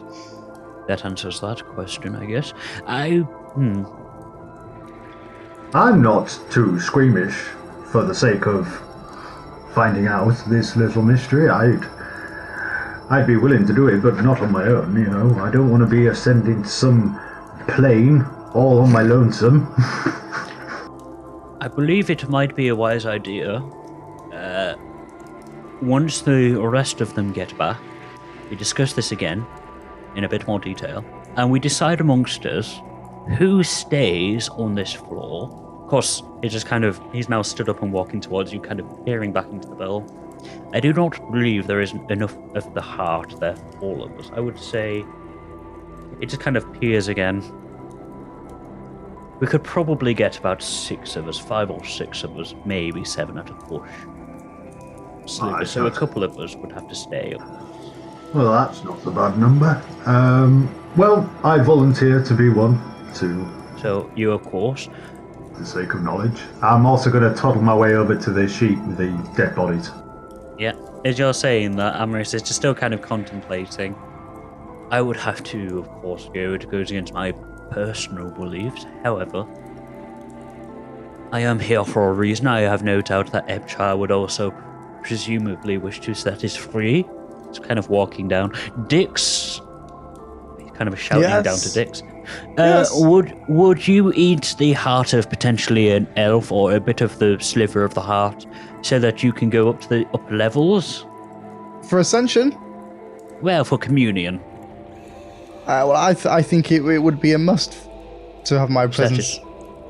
That is for it. I would agree, as well as a practitioner of magic. Yes. He kind of just makes his way over to Gregor. Gregor, can we count on you as well? I go where you go, Amrius. I mean, after all, I am your bodyguard. I just turn to Bimit. Bimit, are you alright with that? Bimit just kind of looks. That is fine. However, Bimit must refuse. Bimit will protect those down here. Fair enough, Bimit. I expected more of a pushback on that, but alright. Well, Bimit is his own person. He can do that. I'm happy with that. I'm happy without having to give an explanation for that. So that Please, is... I implore you to reconsider. I've only known you for a minute or two, Bimit, but please. So that is 4 of us. I'm going to guess here that Dravlan probably would not. The 2 of you have not met him yet. He is a priest of Lathander, but he seems awfully squeamish. He's not very fucking useful, I must say. What about yes. you have a priest in your midst, correct? That is the priest. That is. Do you not think a priest would be a wise person to take? He would be if he was any good at anything. However, whenever we are in combat, he is very much, I cannot potentially... Wait, let me try and do his accent. Oh, I cannot potentially do that. It is against my creed. Which is bollocks, because everyone knows that Lathander is all about keeping people alive, but he's... No. I do not like that, man. I wish I hadn't have brought him along on this. It would have been fine with no one. So, probably not Dravlan. Apologies, Dix. It appears to be a raw-nerved as that one. Yes. I would say one more person, but we shall wait for them to come back. And almost on cue as he's saying that, you can hear just faint talking. And first through the door is Gregor. Again, you immediately recognize this as Redmond. But to the 2 of you, to Dix and Ezador, comes bounding in a human in his early 30s with tanned skin, ruffled brown hair, and hazel eyes. He does look young for his age, though. And he's kind of bounding in. Got a dirty cotton top on and a shawl, and he's just like, "Oh wow, you guys are here. That's good. We found so much. It was kind of great at times, and then horrific." Hey, Gregor. Who are those two? What are those? Rulo, what did you find? What did you find? We'll run around his legs. Who are you? My word, you're a small gnome. Yes, I'm Dix. Redmond. Softly now. Your accent a bit strange. I mean, I don't know you, but it's a bit strange for this place. No, I'm just excited. Yes, unfortunately, this is what Redmond is like. He's like a child. Oh, okay. I'm just making sure you didn't drink any of that. What's that tree? Tree? There's a tree! Oh my word! There shouldn't be a tree down here. We're underground. He kind of looks really suspiciously. As he's doing this, from behind him walks a very tall tiefling. He's at least in 7 foot. He's got bright red skin and pure red eyes, darkened horns which protrude from his neck, from his head, not his neck, and wrap around the back of his neck, point outwards, a little bit of facial hair, and he's just clad in mithril armor with like a big ass weapon on him. Ebchar for the Ebchar? No, I am Ebchar. Redmond, for the love of God, calm down. And the second he does that, Dix, you notice that Redmond just kind of...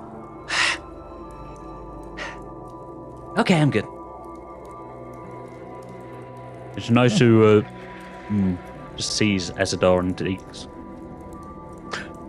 Have you replenished our ranks already, Father? That was quick even for you.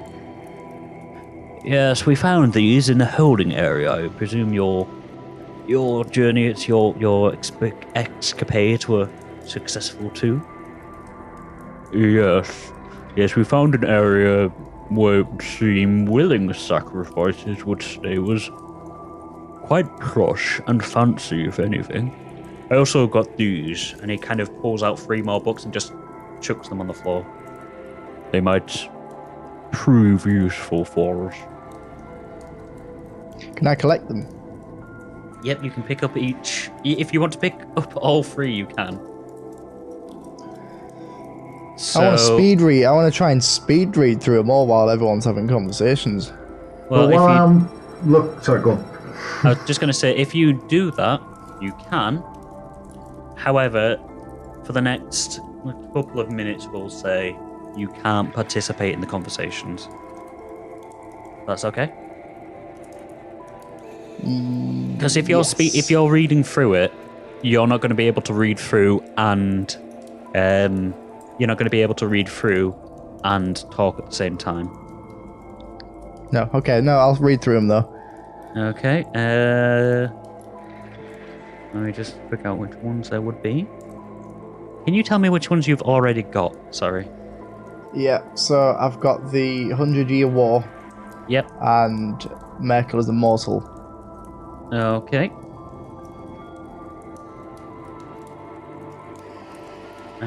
So that one is what? I believe. Okay, because you're just picking these up and speed reading, I'm not going to do the quick description that I did last time. Instead, it will be up to you to relay this to everyone. So that should be sent to you. Yeah. And yeah, Ezador and Gregor, you can just see Dix scurrying these books up and just kind of almost sat on the floor, just flicking through them. So the rest of you start talking.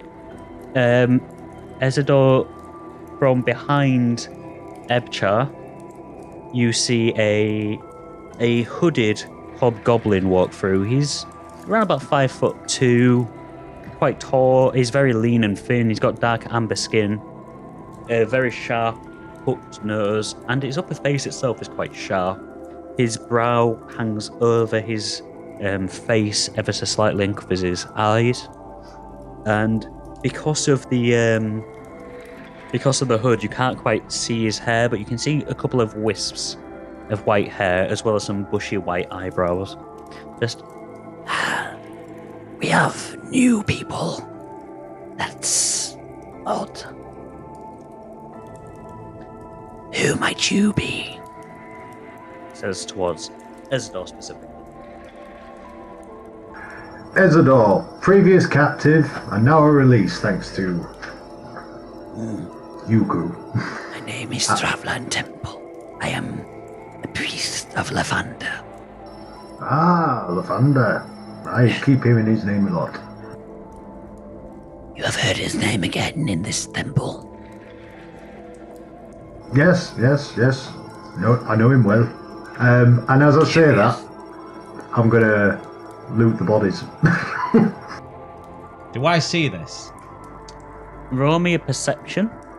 Ezador, roll me investigation, I think we said, for looting. Oh, what, sorry? Roll me, I think, investigation for looting. I'll just double check. Fairly sure we did say that. I got 13. Unfortunately, you do not. Yeah, investigation from you, please, Ezador. And yes, Gregor, unfortunately, you do not see him looting your friends. You can see him near the bodies, but you don't specifically see him loot the bodies. 15. 15? Okay,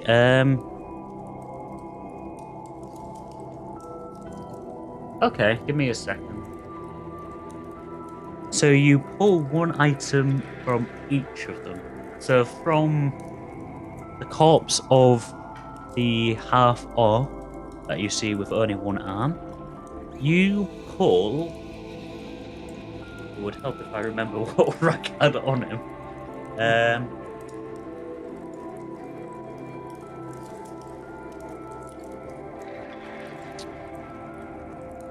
You see that on his head he is wearing a hat. You pull the hat off of him. What does it look like? I believe it was the shape of a fedora the last that Rag changed it. So it's a fedora hat that you pull off. Ooh, very nice. I'm just going to wear it. Are you still thinking about it being a fedora hat? Or are you wishing, in your heart of hearts, are you wishing for it to be another type of hat? Well, I'm just thinking it's a hat, aye? Yeah. But I mean, Yeah. like when you put it on, are you just like, oh, this is a nice hat? Or you're like, oh, this is a nice hat, but I wish it was a top hat. Something like that. What's a Van Helsing hat? Fedora. Is that it's just a larger it's just a larger fedora, isn't it? Well, that's a hat I would want, yeah. As you think that, it just kind of grows ever so slightly and overhangs a bit. Oh, yes! And as you are looting the legs that are there, you find a large ornate golden key. Ooh. Looks important. Unfortunately, as you're doing this without other people realizing, no one else spots you take this key, so no one else can tell you what this key is. I'm just going to put that in my pocket. And I'm going to be any good eating these? And I'm going to kick them. What did you say, Ezador? Any goodies? No, I said, any good eating these? I'm going to kick one of the bodies. Good eating? They are our Yes. former companions. Oh! Yeah, do I hear this? You do. You hear this. You definitely hear that. Right. I'm going to get up and just, like, rush straight towards them. I'm going to draw out my sunblade, take it out. Just boom. I just put, Peace! just put it up friend. to him and it's like, step away from the bodies. I did not know. If I knew, I would have not said such a vile thing. And I'm just gonna, like, check my hat. So you guys spend the next couple of minutes just basically because I don't want to go through all the introductions again with everyone, the rest of the expedition group are introduced to both Dix and Ezador, who in turn introduce themselves. Dix only half absently because he's still reading through his books. Do I recognise the hat, by the way, like that he's put on? Roll me perception, because you know that. Roll me perception with advantage, because you know he did not have a hat previously.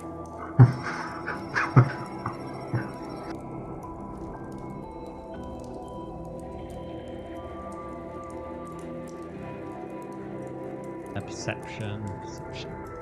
Yeah, 5. And the other one was a nat 1. Nice hat he's got. Just draw back my sunblade. Just like, I don't remember you wearing a hat before. Oh, yes, it's on my person. I forgot I had it. So. Rather fetching, don't you think? And then I'm just going to cough and like walk off of here. But yeah, at this, everyone finds themselves about 5 or 10 minutes later after some of the introductions and catching their breath and everything like that. The group find themselves sat pretty much on plimps, just like next to each other, kind of like almost a semicircle around each other. And you find yourselves discussing your plans for what is to come next. Amrius has told the entire group about having to consume a sliver of the heart in order to go to the next level. He has confirmed that Ezador, Gregor, Dix, him and himself are definitely going to consume the heart. Ebchar has confirmed that he will. So finally, he asks you, of the ones who are left, who would you prefer come up? Because you reckon you can only get one more sliver of heart, so there's 6 of you. So you can either choose, because Bimmett's already said he won't, you can choose either Fu, Raynor, Redmond, or Dravla.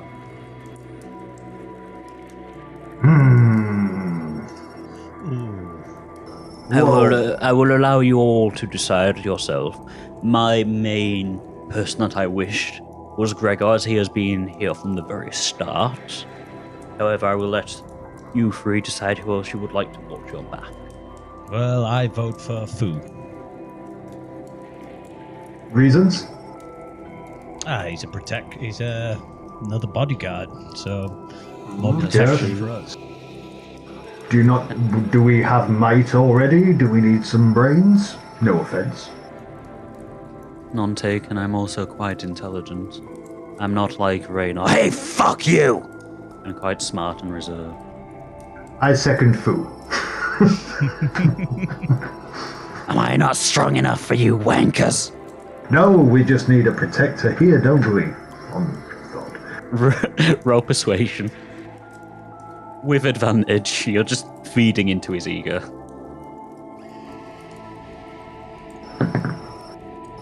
Two 12s. What was it? Sorry? Persuasion. Persuasion. Hey, so 14.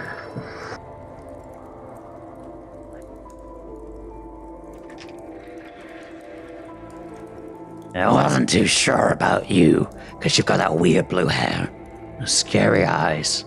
But you're alright. Very well. I volunteer to protect everyone else. You're welcome. Wise move. I'm just gonna tip my hat. For a wise man such as myself. It's kind of uncorks his flask and just starts drinking it down. Ah, that's good. I'm going to turn to Bimmer and say, are you sure you're going to be alright down here? Yes. If I were to go up, then that would mean I do not know too much about my dragon kin or our gods and religions.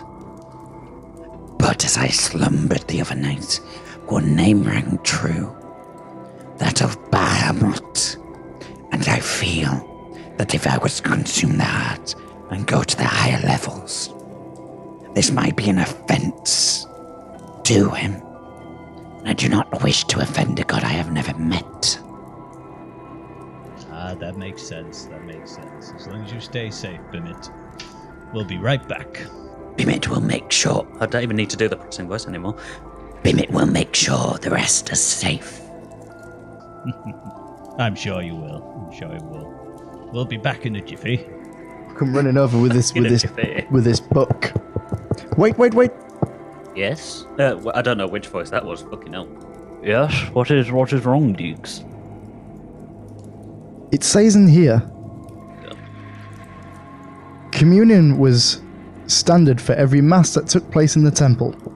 Unlike the test for the priest, the sacrifice needed to come from an unwilling participant in the eastern section of the temple, symbolizing the corruption of Lathander and life.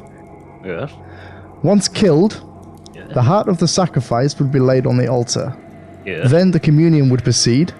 Yes. Each member of the clergy would take a small slice of the heart, which is what we were about to do, before devouring it and proceeding up the stairs to a higher level.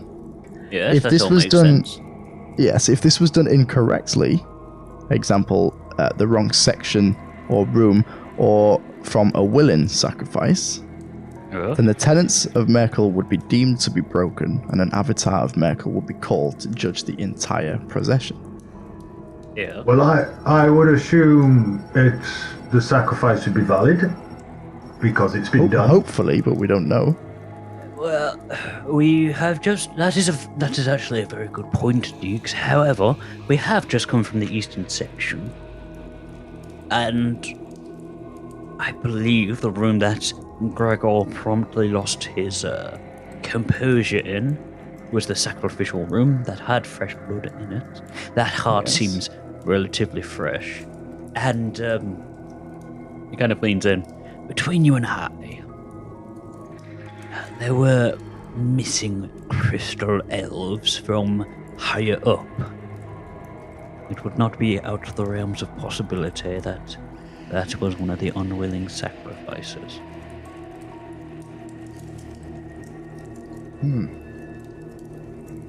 So, what is your point?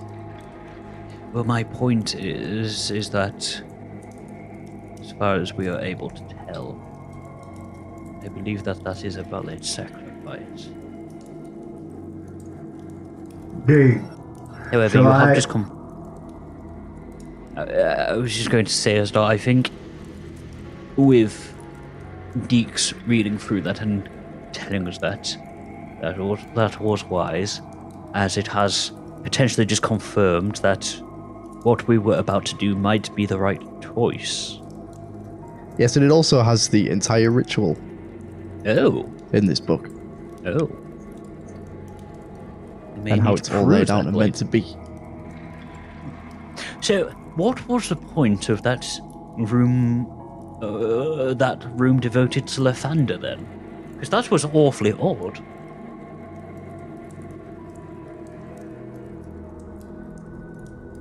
I did graze across that. Give me a second.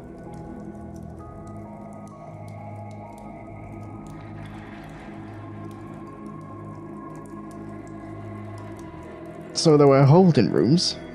Yes, that is where we found yourself That's where we and found Ezador, ourselves. I believe, yes. Which had numerous cages. Yes, that's correct. That is where they would have been storing you all for later. Yes, and then the sacrifices would then be periodically taken to the preparation room on the east side of the temple. Would that be the room full of all the torture That's devices? the torture chambers. Yes. Ugh.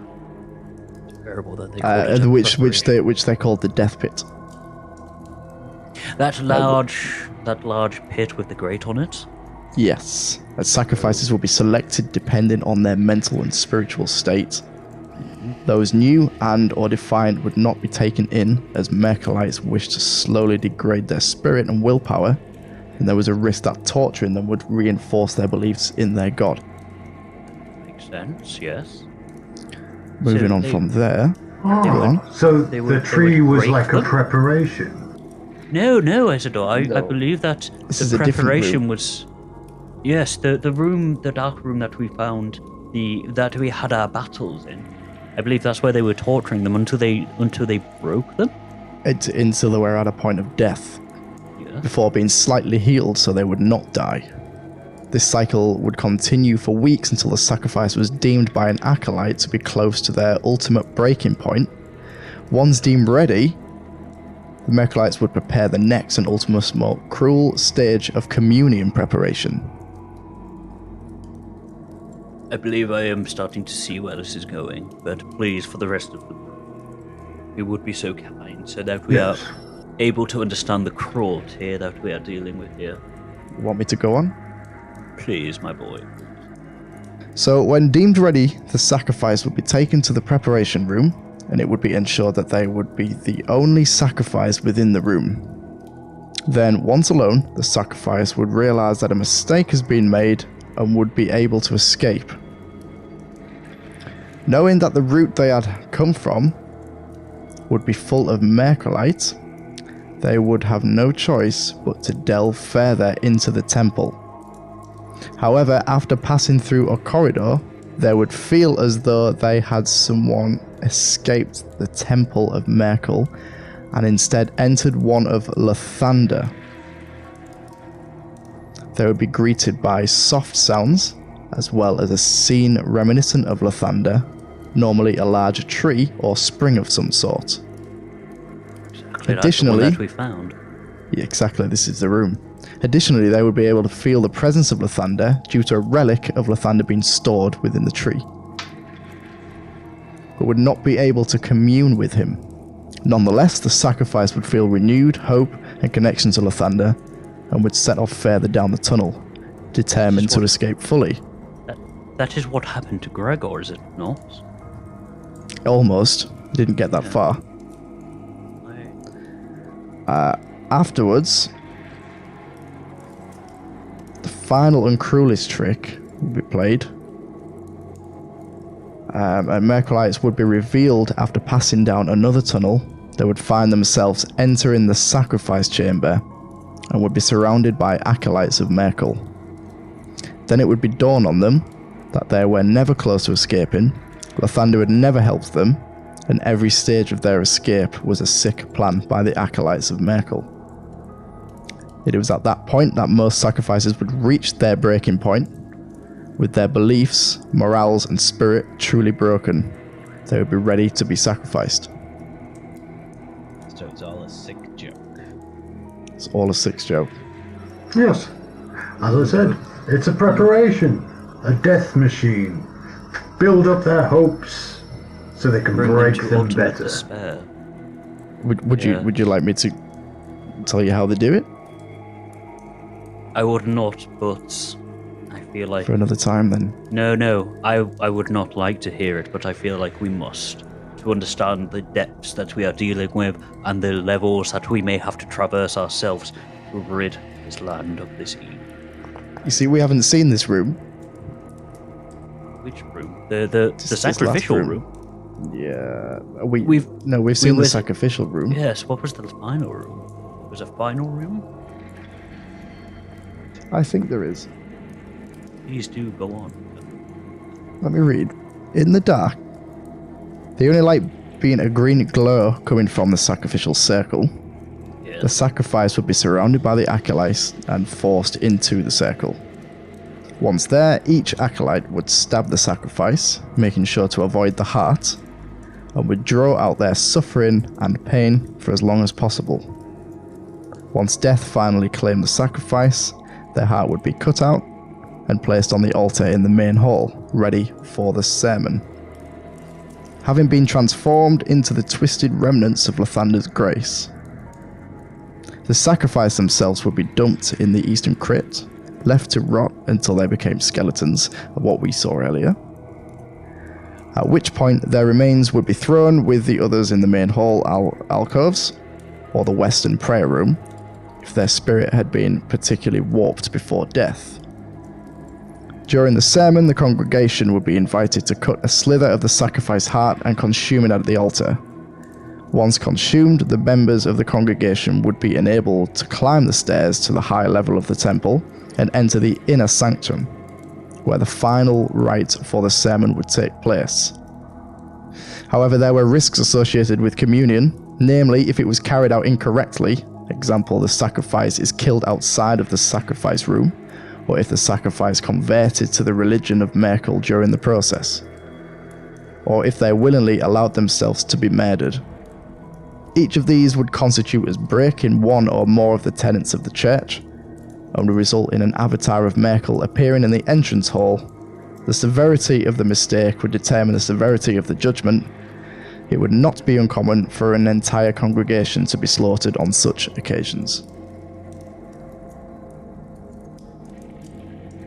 So there's some info. Interesting. Very dark. Very dark. Incredibly, yeah. But I do take from that that's okay. We can eat this because Why is it not been eaten already? it has, hasn't it? Partly. Yes, its head slivers cut out. I believe it's because it wasn't a full congregation. He kind of like looks around. As you can see, this place would have held a lot more people. If there's only a small amount of people in this cult at this moment in time, bear in mind that we already fought like 5 or 6 of them. We fought approximately half of them. Not all of the heart will have been eaten. Which tells me the people who have eaten it have prepared it properly, and that's where they've gone. Yes, otherwise we would have found an avatar at this point. However, my Good point. other issue is... Gregor, do you remember when we first entered? There was the tenets, which were do not kill unless in the specified rooms. I do remember that, yes. I believe But that the nothing sacrificial has- room... Seems to be important. But nothing has appeared. Yes, however, soon as we are going into the upper areas, maybe we should keep our wits about us. Do you think it would be wise for me specifically killing some of the cultists? Would it be wise for me to stay down and not? No, actually because I ascend? believe if you've broken the tenets, if you have actually broken the tenets, then it would not matter if you are above or below. However, it would make sense for all of us to be on guard. Maybe not Dix and Ezador, in actual fact, as they never agreed to the tenets. However, the rest of us have. So it might be a wise idea for us to keep an eye out when we go up, or even when we come down. Of course. If we come down. I agree. Or when we come down, Dix. Optimism, my dear boy, we need it. We have to deal with such Philistines. Shall I be mother? And shall I pick up the hat? That is a saying I've not heard in a long time. Yes, please do, Ezador, if you would be so kind as to go first. Just carved. Just to confirm, the group that is heading upwards is myself, Ebchar. I'm going to slice it as you're saying the names. Yeah, Ezador, Gregor, Dix, and Fu. 6 of us, yes. That's fine. Yes, that will be more than enough, yes. And I've just arrayed them out in a line on the old table there. Amrius and Ebchar both reach forward and they're just kind of like grimacing a bit. Fu just kind of looks at it and just... Ugh. Take a piece. Yeah, I take a piece and just go. Everyone just kind of chucks it in. I'm going to wait till last. That's what I was doing. Gregor, roll me a Constitution save. Of course. Do I notice any different, or are they dying or anything? Well, we'll see in a sec. Amrius, Ebchar, and Fu are all fine. They just kind of grimace a little bit, but they're fine. 12. You really struggle to keep it down, because this is just a raw heart. Yeah, this is just a raw heart, so you kind of struggle to keep it down. You're gipping a little bit, but you manage to not throw up with a 12. Just swallow it. You can feel a bit of it like stringy still on your teeth. Trying to pick it out of my teeth. Ugh. Disgusting. But otherwise, they're fine. Let's just do Okay. it. Okay, Dukes. Roll me a con save, please, guys. Chicken.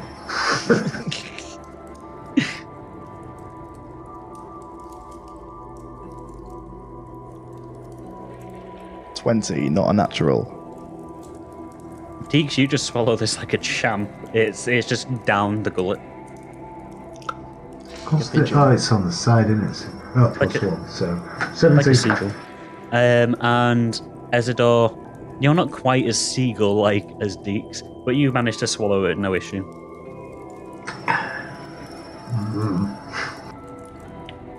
I don't think I'd order it. Yeah, it's not exactly a charming thing, is it? Nonetheless, I believe that we might be ready to go up the stairs. Let's go. And to the rest of the group. If anyone other than us descends from these stairs or enters into this main hall, you have my permission to do whatever is necessary. Yes, meta time. Mine too. Yes, sir. Much appreciated, Ezador, I suppose, but nonetheless, you are not the leader of the expedition. Nonetheless, Oh no, I just mean I agree because very well. I believe That's you're good right. to know. That is good to know. Shall we, gentlemen? Don't like him. Let's go. Let's do this. yes. Shall we go? What was that, JP? You don't like him? No, I was just like waiting for an Ezador to come in, but I don't like him. What me to say? We're gonna take long, is it? I mean, to be fair, Ezador's getting along better with Amrius than I think ever did. Mhm. Okay, so Well, as you guys are passing up the stairs, it feels as though you have passed through a veil of some kind, just like as cold air hits you. A light briefly blinds you, and then you find yourself on the landing of another floor. Behind you, the stairs snake downwards, but you're unable to see them completely. In front of you is the landing itself. The landing is relatively simple compared to the lower area. The walls themselves are bare grey brickwork with no decoration. You can't fully view the ceiling. Like, if you look up, it just kind of extends in infinite, essentially. However, there are some makeshift candelabras dangling down. On either side of you are some large, heavy-set wooden doors, and directly in front of you is a short hallway leading to a smaller door. The floor itself is made of simple stone with a red carpet leading both forward to the small door and to the side to the two larger doors. Which door would you like, Amrius? I will let you all decide amongst you. I have not quite had the right calls in this expedition so far. I find my You It's and me wavering. both, Amrius. You and Well. me both. I will take group consensus here. Well, So- let's let the new party. I don't think it members- matters. Yes. I would agree. Well- I'm happy to let anyone else decide. I'm just here for backup and support. This rather reminds me of a house I used to live in. And where was Shall the we- plinth stored in this house? Oh, in my house. Oh no, that was another house that the plinth was in, next to a tree.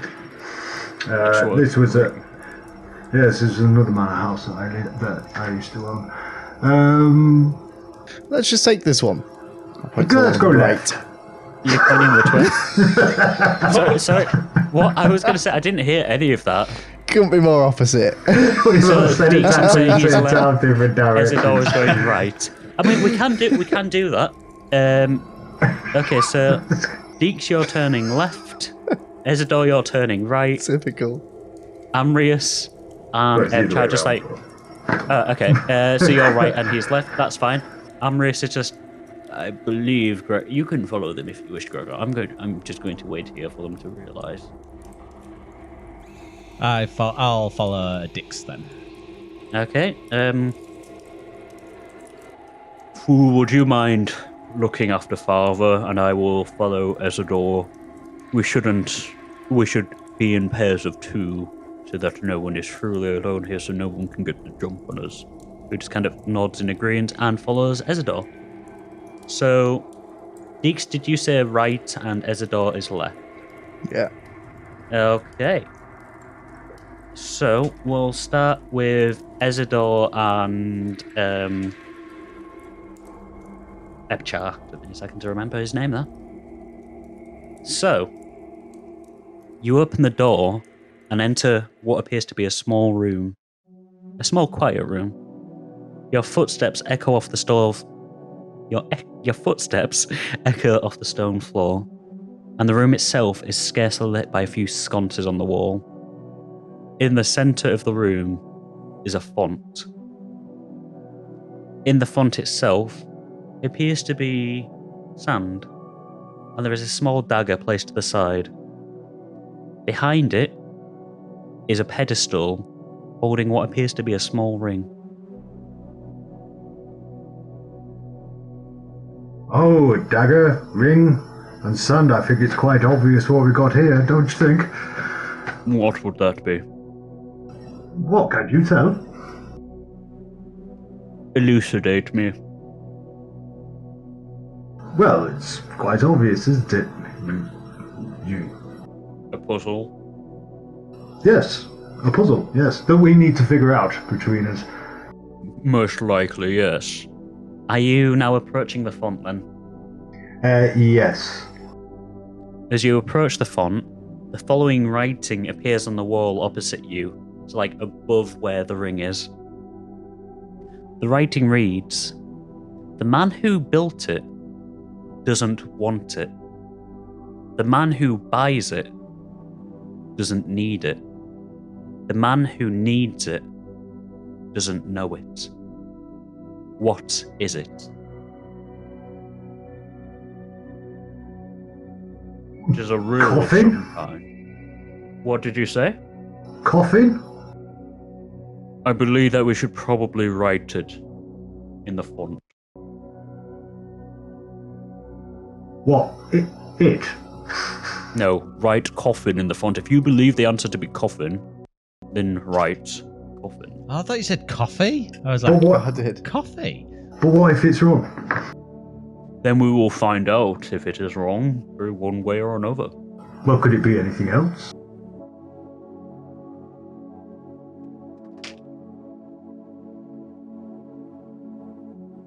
Not with that roll, I couldn't think of anything else. Okay. With the finger? You wish? It kind of grabs your hand. Maybe use the dagger provided. Oh yes, I was testing you. I just want to see you on your game. Always. So I'll pick up the dagger. Yeah. And do you carve coffin in? Yeah. The second that you finish the N, you just hear kind of like a shing. The font kind of rumbles and lowers down.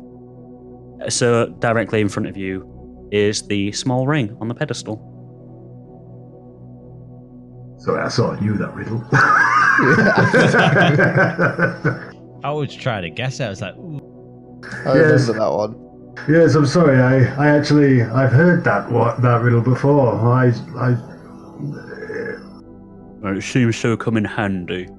Yes, Would you like the ring? As soon as you did answer it. Yes, thank you. Are you okay, Amiris? You seem slightly... Ebchar. Ebchar, sorry. You seem slightly annoyed. No, not annoyed. Just on the lookout, we'll say. Oh, good. You have not been part of this group for long. However, losing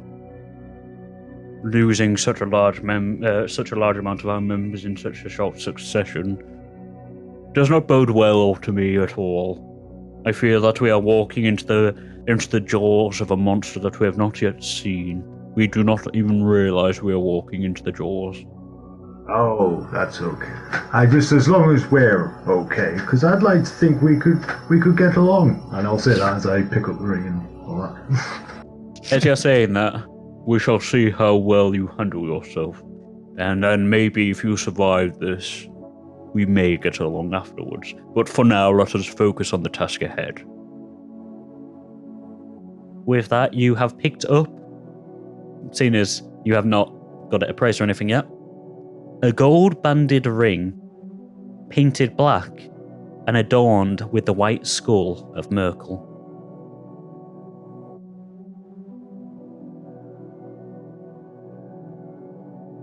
Pardon? Trying to type lightly here, so. That's fine. You can call it the Ring of Merkel, but in brackets, write unappraised.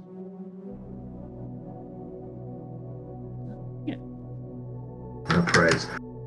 Yes. Okay, anything else here? I think we've That is it. And with that, we kind of like zoom the camera back as you and Ebchar make your way back out of the room into the main hall. And we go to the left puzzle room. So, Dix and Gregor, you open the door and you enter what appears to be a small, quiet room. Your footsteps echo off the stone floor, and the room itself is scarcely lit by a few sconces on the wall. The most simplest description, and I've fucked it up twice. In front of you is a font. Gregor, this one's similar to the one that you saw in the main hall. However, rather than being filled with blood, this one is filled with sand. Behind it is a pedestal holding what appears to be a horned crown. There's a small dagger to the side of the pedestal. Dix, you also see all of this as well, of course. Mm-hmm. This is interesting. What do you think, Dix? I think it's some kind of puzzle. I'm guessing you two approach the pedestal? Yep. Absolutely. As you approach it, the following writing appears on the wall. I am the beginning of everything. The end of everywhere. I am the beginning of eternity. The end of time and space. What am I?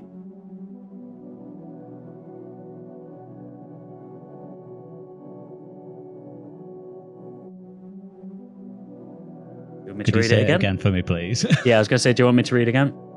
I am the beginning of everything. The end of everywhere. I'm the beginning of eternity. The end of time and space. What am I?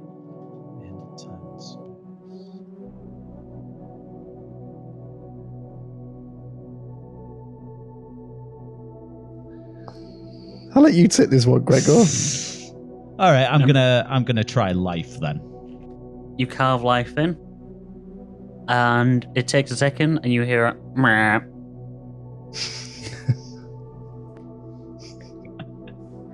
Maybe we only get 3 chances. I'll let you guess this time. Underneath the writing, you just see more writing. Nice try. You don't have to answer it. You can just leave the room. I don't want to. I want to figure this out. I'm going to have to start chasing you guys up. We can't have like half an hour of you guys just thinking. If you want to discuss it amongst yourself, you're fine to do that as well, of course. But obviously, if you do, discuss into the microphones, please, guys. I know you're sat next to each other, but we need to be able to hear it.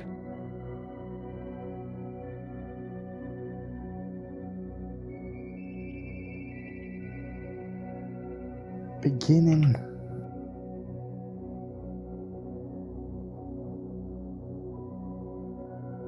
I've heard this before as well. I have not heard that one. Probably have, because I found out from my riddle site. I knew the other one. The other one. Gone the other way. Death? Are you writing that in? I'm saying it to Dix. Death?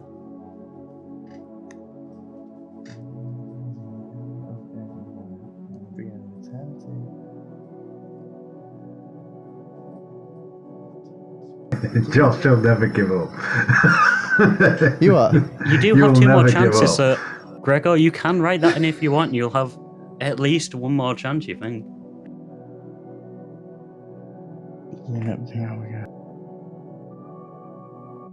It's up to you guys.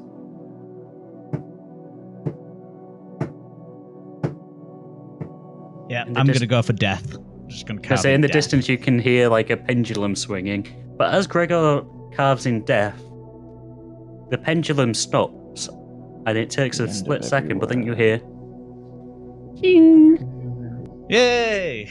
as the He's font done starts it. to rumble and lower down. So all in front of you is the horned crown. I just go out and just grab it and just have a look at it. It is a small. It is a silver circlet with a black diamond set on the brow, with 4 horns protruding and mounting around the edge.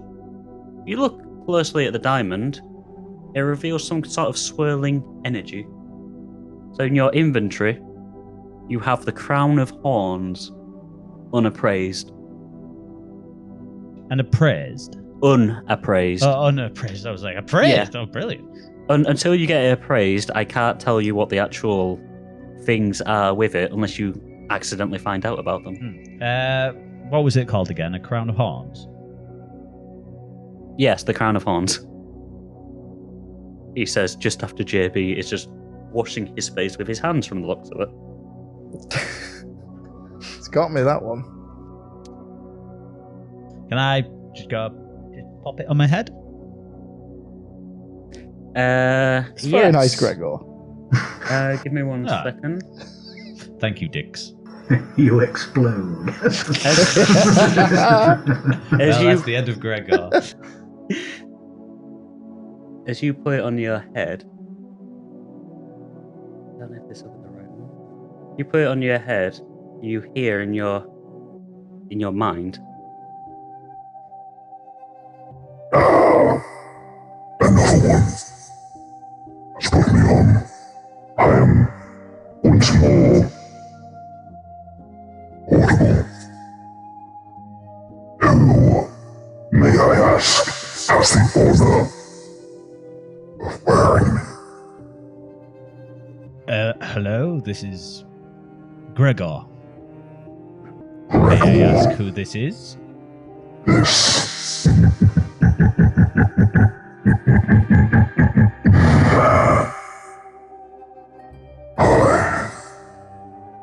I am a remnant.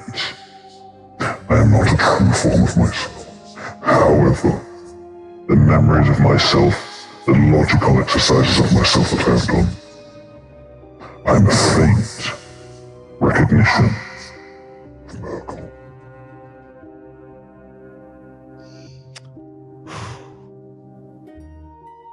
You're not gonna harm me, are you, Merkel? Not if you don't give me reason to.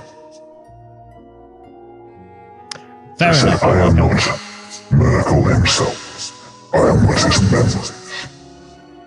His Oh, logic. his memories. I am a facsimile of Merkel. And what can you do for me? Whatever is needed.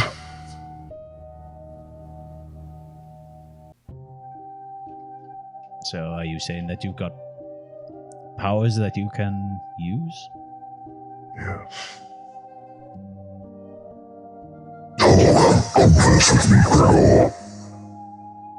Maybe when we are not in company, and I will tell you all that I know.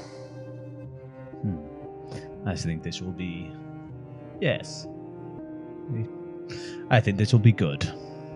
Nice to meet you. And nice to meet you too. I just keep I'll keep the helmet on and I'll walk out of the room.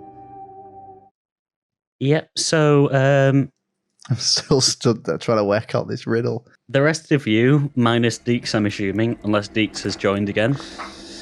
Yeah. No. It's still in there. Yes. As the rest of you get back, Amrys just sees you. Oh, that is a nice headset that you have on, Gregor. Where is the gnome? Oh, the gnome. No. I just turn around. Is the door closed behind me? No, the door's open unless you shut it. He's still back there. He's still contemplating the riddle that I solved all by myself. All by myself. Just sounding incredibly proud of yourself. Oh, that is very good. Glorious. Yes, a bit like me. Oh, you did it as well, did you? That is glorious. We have some real smart people amongst ourselves, evidently. Yes, I am smart, but I have to admit it was an ex-wife sort of gave me that riddle a while back, so Yeah. I got it right then, of course, but... Oh, of course. I believe that we should possibly wait for Dix to make his way back. Just open the door, there's just flames everywhere. Just burning the place down. Fucking death! I'll give you death, you bastards! Okay, let me just load something. Well, Gathered his. I was going to say, can I turn to Amrius Reap? yes, of course. You turn to Amrys Reap. I'm going to take my helmet off and just say, what do you think of this? Give me 1 second. You try to take the helmet off. I knew something like that's going to happen. As soon as I put it on, it's talking to me. It's like, okay. Do not take me off yet, Gregor. We have so much to talk about. Do not reveal my existence to them yet. We must converse first. Make an accord. And then we can discuss with you. I just said, never mind. I'll discuss it later. Don't want to mess with this guy. Very good, Gregor. Could you tell me more about this? I just turn away and just start walking to the smaller door, just up ahead. What is through this door? I believe that this will be the summoning room. The summoning room is where the most trusted of my acolytes would gather. They would pledge their fealty to me. And then beyond that is the inner sanctum. I just turn to the rest of the group. I believe this is the summoning room. What would make you believe that this is a summoning room, Gregor? I mean, I'm not going to question it. I'm happy to go into it, but... It's very hard to explain at the moment, but it does have something to do with this. Just point to their helmet. His eyes narrow a bit. We shall discuss this outside of the temple.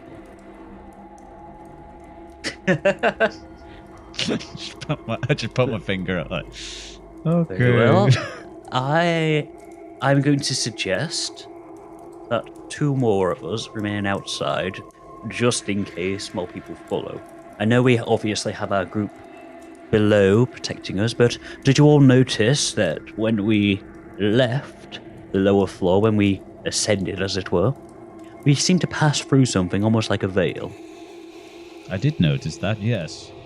It would not be out of the realms of possibility that each lower area is a separate location, and this upper area is a convergence point. So, theoretically, if one was in another temple of Merkle and they ascended, they would also come here. Are you saying that we're in a different location from where Potentially. we were downstairs? Potentially. Therefore, I would request that Fu and Ebchar remain outside. For now, at least, until we can ascertain what is going on in the next few rooms. That is quite alright. I'm coming out with my head held high now. Dix, are you? I've solved it. I've solved it. The answer Gregor was solved it. existence. I'm fairly sure that wasn't the answer, but whatever floats your boat, that work. I exist.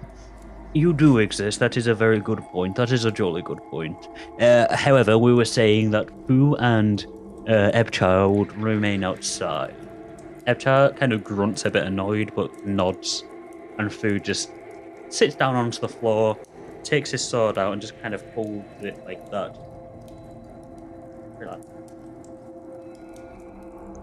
Fine. Yes, I agree. Let's ascend. Okay. Let me just find the issue with having 20 different tabs open.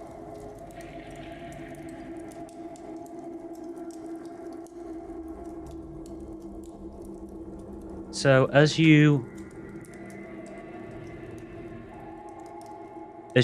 enter the room, the small door closes behind you, and you hear a distinct of a lock clicking into place. For now, at least, you are all locked in. And directly in front of you is what appears to be a rudimentary statue standing around about your height. The room itself is a medium-sized circular room, and the floor itself is being bare stone with no patterns on it, and lights kind of dangle from the ceiling with chains around them. They do provide some light, but the room itself is quite dim. Littered around the chamber are various piles of bones and skulls. They mainly litter the perimeter of the room, but there are some piles here and there in the centre of the room. And above, suspended, like I said, are chains that support the lights, as well as numerous others that don't seem to hold anything. And even higher up, it is very difficult for you to see, but you can see some kind of like almost globs that are on these chains. And there's a large cage just kind of swaying a bit lazily. They said there is a rudimentary statue in the centre that seems to be about 6 foot tall. Looks like it's been made out of bones, similar to the bone piles that litter around the room. And the bones twist and weave their way around, forming a pedestal almost of sorts, on top of which lies the large skull of a dragon. Behind the statue on the stone wall is what appears to be an indentation of some kind, hinting at the door.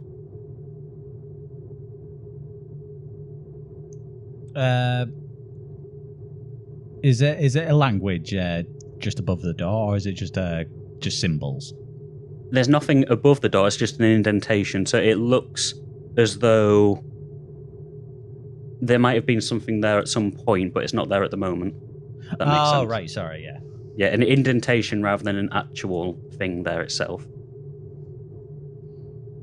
Can I just have a walk around the room just to see? And as I'm doing so, I'm just going to ask my helmet. So, what do you use this room for? As I said, we pledge fealty. All the acolytes pledge fealty to me. It means renouncing any of the deities that you must approach the statue.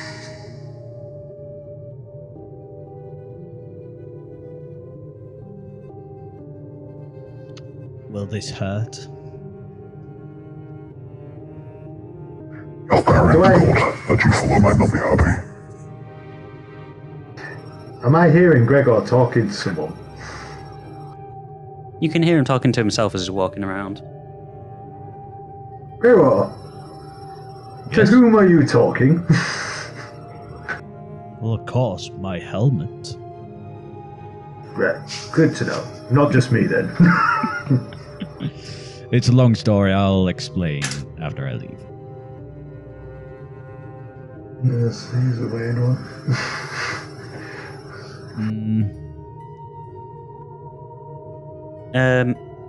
Amrius himself is slowly starting to approach the statue.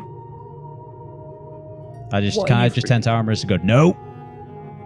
Why not? I believe that we are locked in this room for now. That statue is the only point of interest.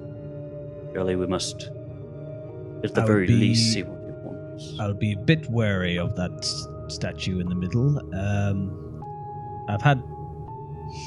I have had some words with my crown, and Always Gregor. I was going to say, are you a religious man, Ambrius? It depends. I know that the gods and deities exist, but I do not truly follow any of them myself, I don't believe. Well, basically, I think if you go up to that statue in the middle, you have to swear fealty to Merkel. Unfortunately, the only true affiliate that I have is to Ogmar, the god of knowledge. He would not be too happy if I pledged fealty elsewhere. You on that one, Amrius? Oh, do you follow Ogmar as well? Well, knowledge. Knowledge, yes. I do. As you could Suppose there probably are tell. different. Yes, of course. There are, obviously, as you well know, there are different deities of knowledge too, to each their own. Right, yeah, indeed. Yeah, can I turn again and just go, Merkel, is there a way of getting past here without doing the ritual in a way? You can. Battle the jail. Sorry, say that again. You can. If you battle the jailer. Battle the jailer? He is the keeper of the crypts. He is the one who ensures that only true acolytes enter the innocent. If you believe yourselves to be strong enough to defeat him, then by all means, don't even discuss it with the statue. Simply destroy the statue. I just turn back to the group. I think we got two choices here.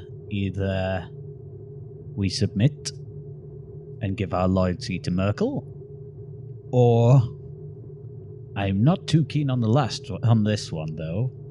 We destroy the statue in the middle and go against the jailer. I go with destroy. As do I. There's only the four of us, is there not?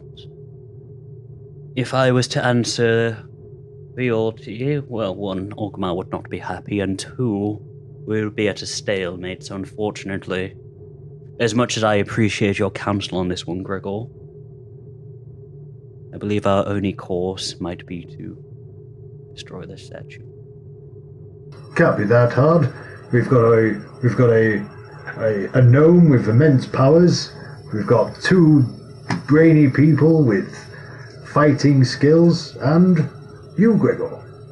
What could go wrong? Jesus, that was brutal. Fucking hell. It was. What? You, Gregor. I suppose we got you as well. Jesus Christ.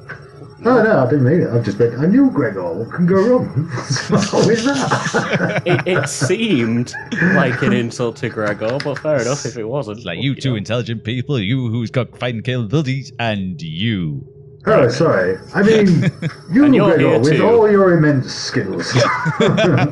What can go wrong? Right. Who So- wants to be the first I to was going to say. take down this statue? Let's kick out my short sword and smack it. So you, Yeah, what- I get my sun Sunblade? sword out and just gonna stab it straight in the middle of it. So as Gregor, you stab, you hear like a piercing noise from the skull itself, and Ezador, you kind of like hit it, and as you do, you just hear as all the bones clatter to the floor. The second that you do,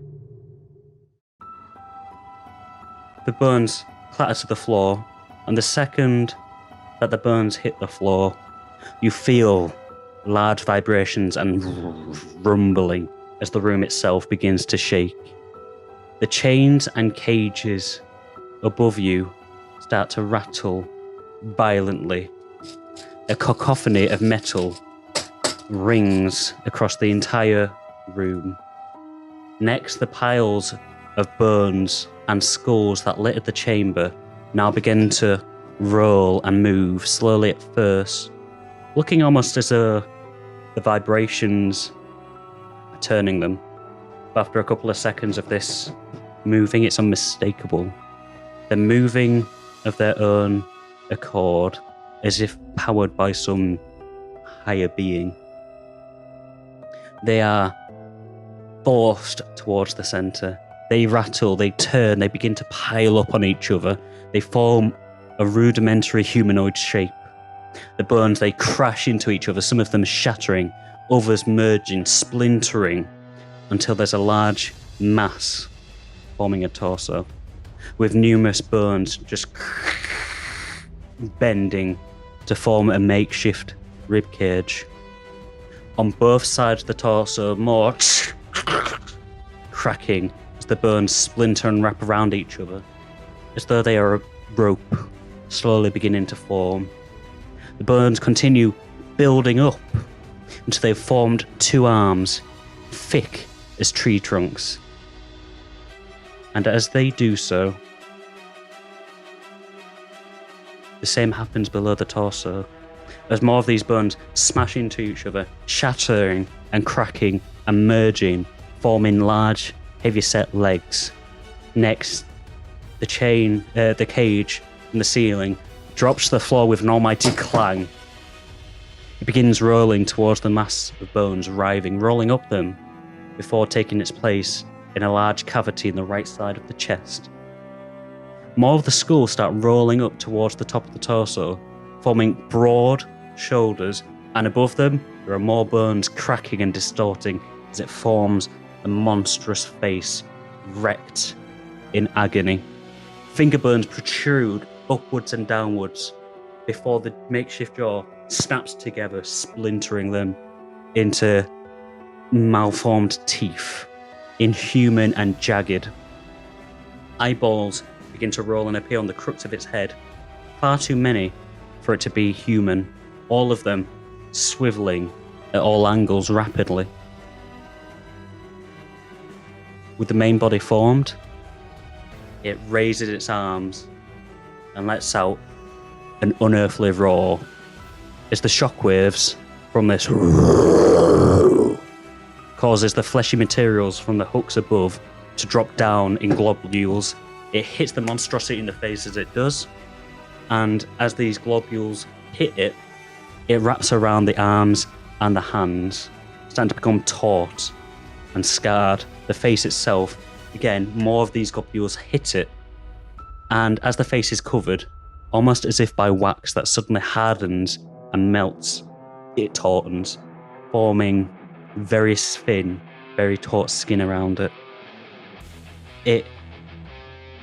The torso itself is only partially covered as the flesh, the globules specifically hit around the ribcage, harden it in place, fixing it there. The flesh covers the legs, and you notice that as it covers the legs, the flesh itself is bleeding until the legs themselves are only fleshy stubs. And even though it's trying, this globule of flesh is unable to completely cover the shoulders. It's incredibly taut, incredibly tight. You're able to see all of the bones, all of the muscle, and numerous skulls just kind of rip through this taut, fleshy globule. As they do, each of the skull lets out a loud, piercing noise as each one pierces through the globule of flesh. The jaws still chattering. With the creature now fully formed, it reaches up. It grabs a chain that is dangling above and yanks it down, causing one of the lights to shatter and flames to whoosh in front of you before fading quickly. It roars once more, a deep and suddenly all of the swirling eyes fixes on the four of you. Knew we should have submitted to Merkel. We're looking for the jailer. Have you seen him?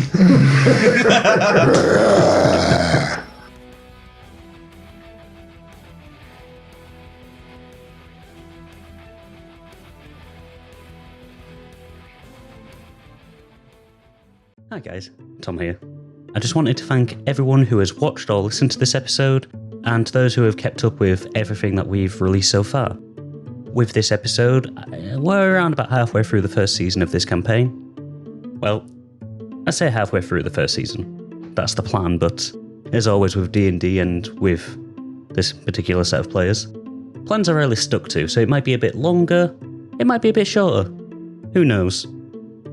The Reaper, the Maelstrom, and the Thief is our first campaign, and it's completely homebrew, minus deity names and roles, so we've definitely enjoyed exploring this new world with you all so far. This episode has featured JB as Dix, Coogan as Gregor the Last, Gareth Ryan as Ezador, and Tom Crabbe as the DM. Intro, midpoint, and outro music were all provided by JB. Editing and sound mixing was done by Tom Crabbe. I know I say this pretty much every session, but we are incredibly lucky to be allowed to use so many incredible tracks and ambiences created by some amazingly generous musicians. Their creations have allowed us to completely uplift so many of the things that we've recorded. I'd like to thank incredible musicians such as Alexandr Nakarada, Alexandr Zhelanov, CO.AG Music, Michael Ghelfi Studios, Scott Buckley, Survival Spheres, The Seventh Midnight, and Vivek Abhishek. These people are all amazing, and you can tell that they put everything into what they produce. So if you've heard a track that you like in this episode, why not check out the description for their links and show them some love. Likewise, if you want to show us some support, hit subscribe on our YouTube channel. We have all of our current episodes up there in a Season 1 playlist. RollCast is also on Twitter and Facebook, where we post information about upcoming episodes, clips from the latest episode, and we're just about ready to start dropping some behind-the-scenes facts on there, such as, did you know that before the pandemic, we used to play our sessions in a laundromat? Additionally, there's going to be lore and information about the world of EAFLOG that you wouldn't get during normal sessions. You can find us on Facebook, Twitter, and YouTube, all on the handle @CastThatRoll. Don't want to watch, but you still want to listen? We got your back. Look for RollCast on Spotify, Amazon Music, Podbean, Good Pods, and all other podcast platforms. Or, alternatively, add our RSS feed so you never miss an episode. Thank you again to everyone who has watched or listened to this episode. I hope you all enjoyed it. We'll see you next on the 5th of July for episode 16, where we'll see if the group can defeat the jailer. Everything has been leading up to this. Will all of the deaths so far have been worth it? Are there more deaths to come? What is the deal with that crown? Find out July 5th.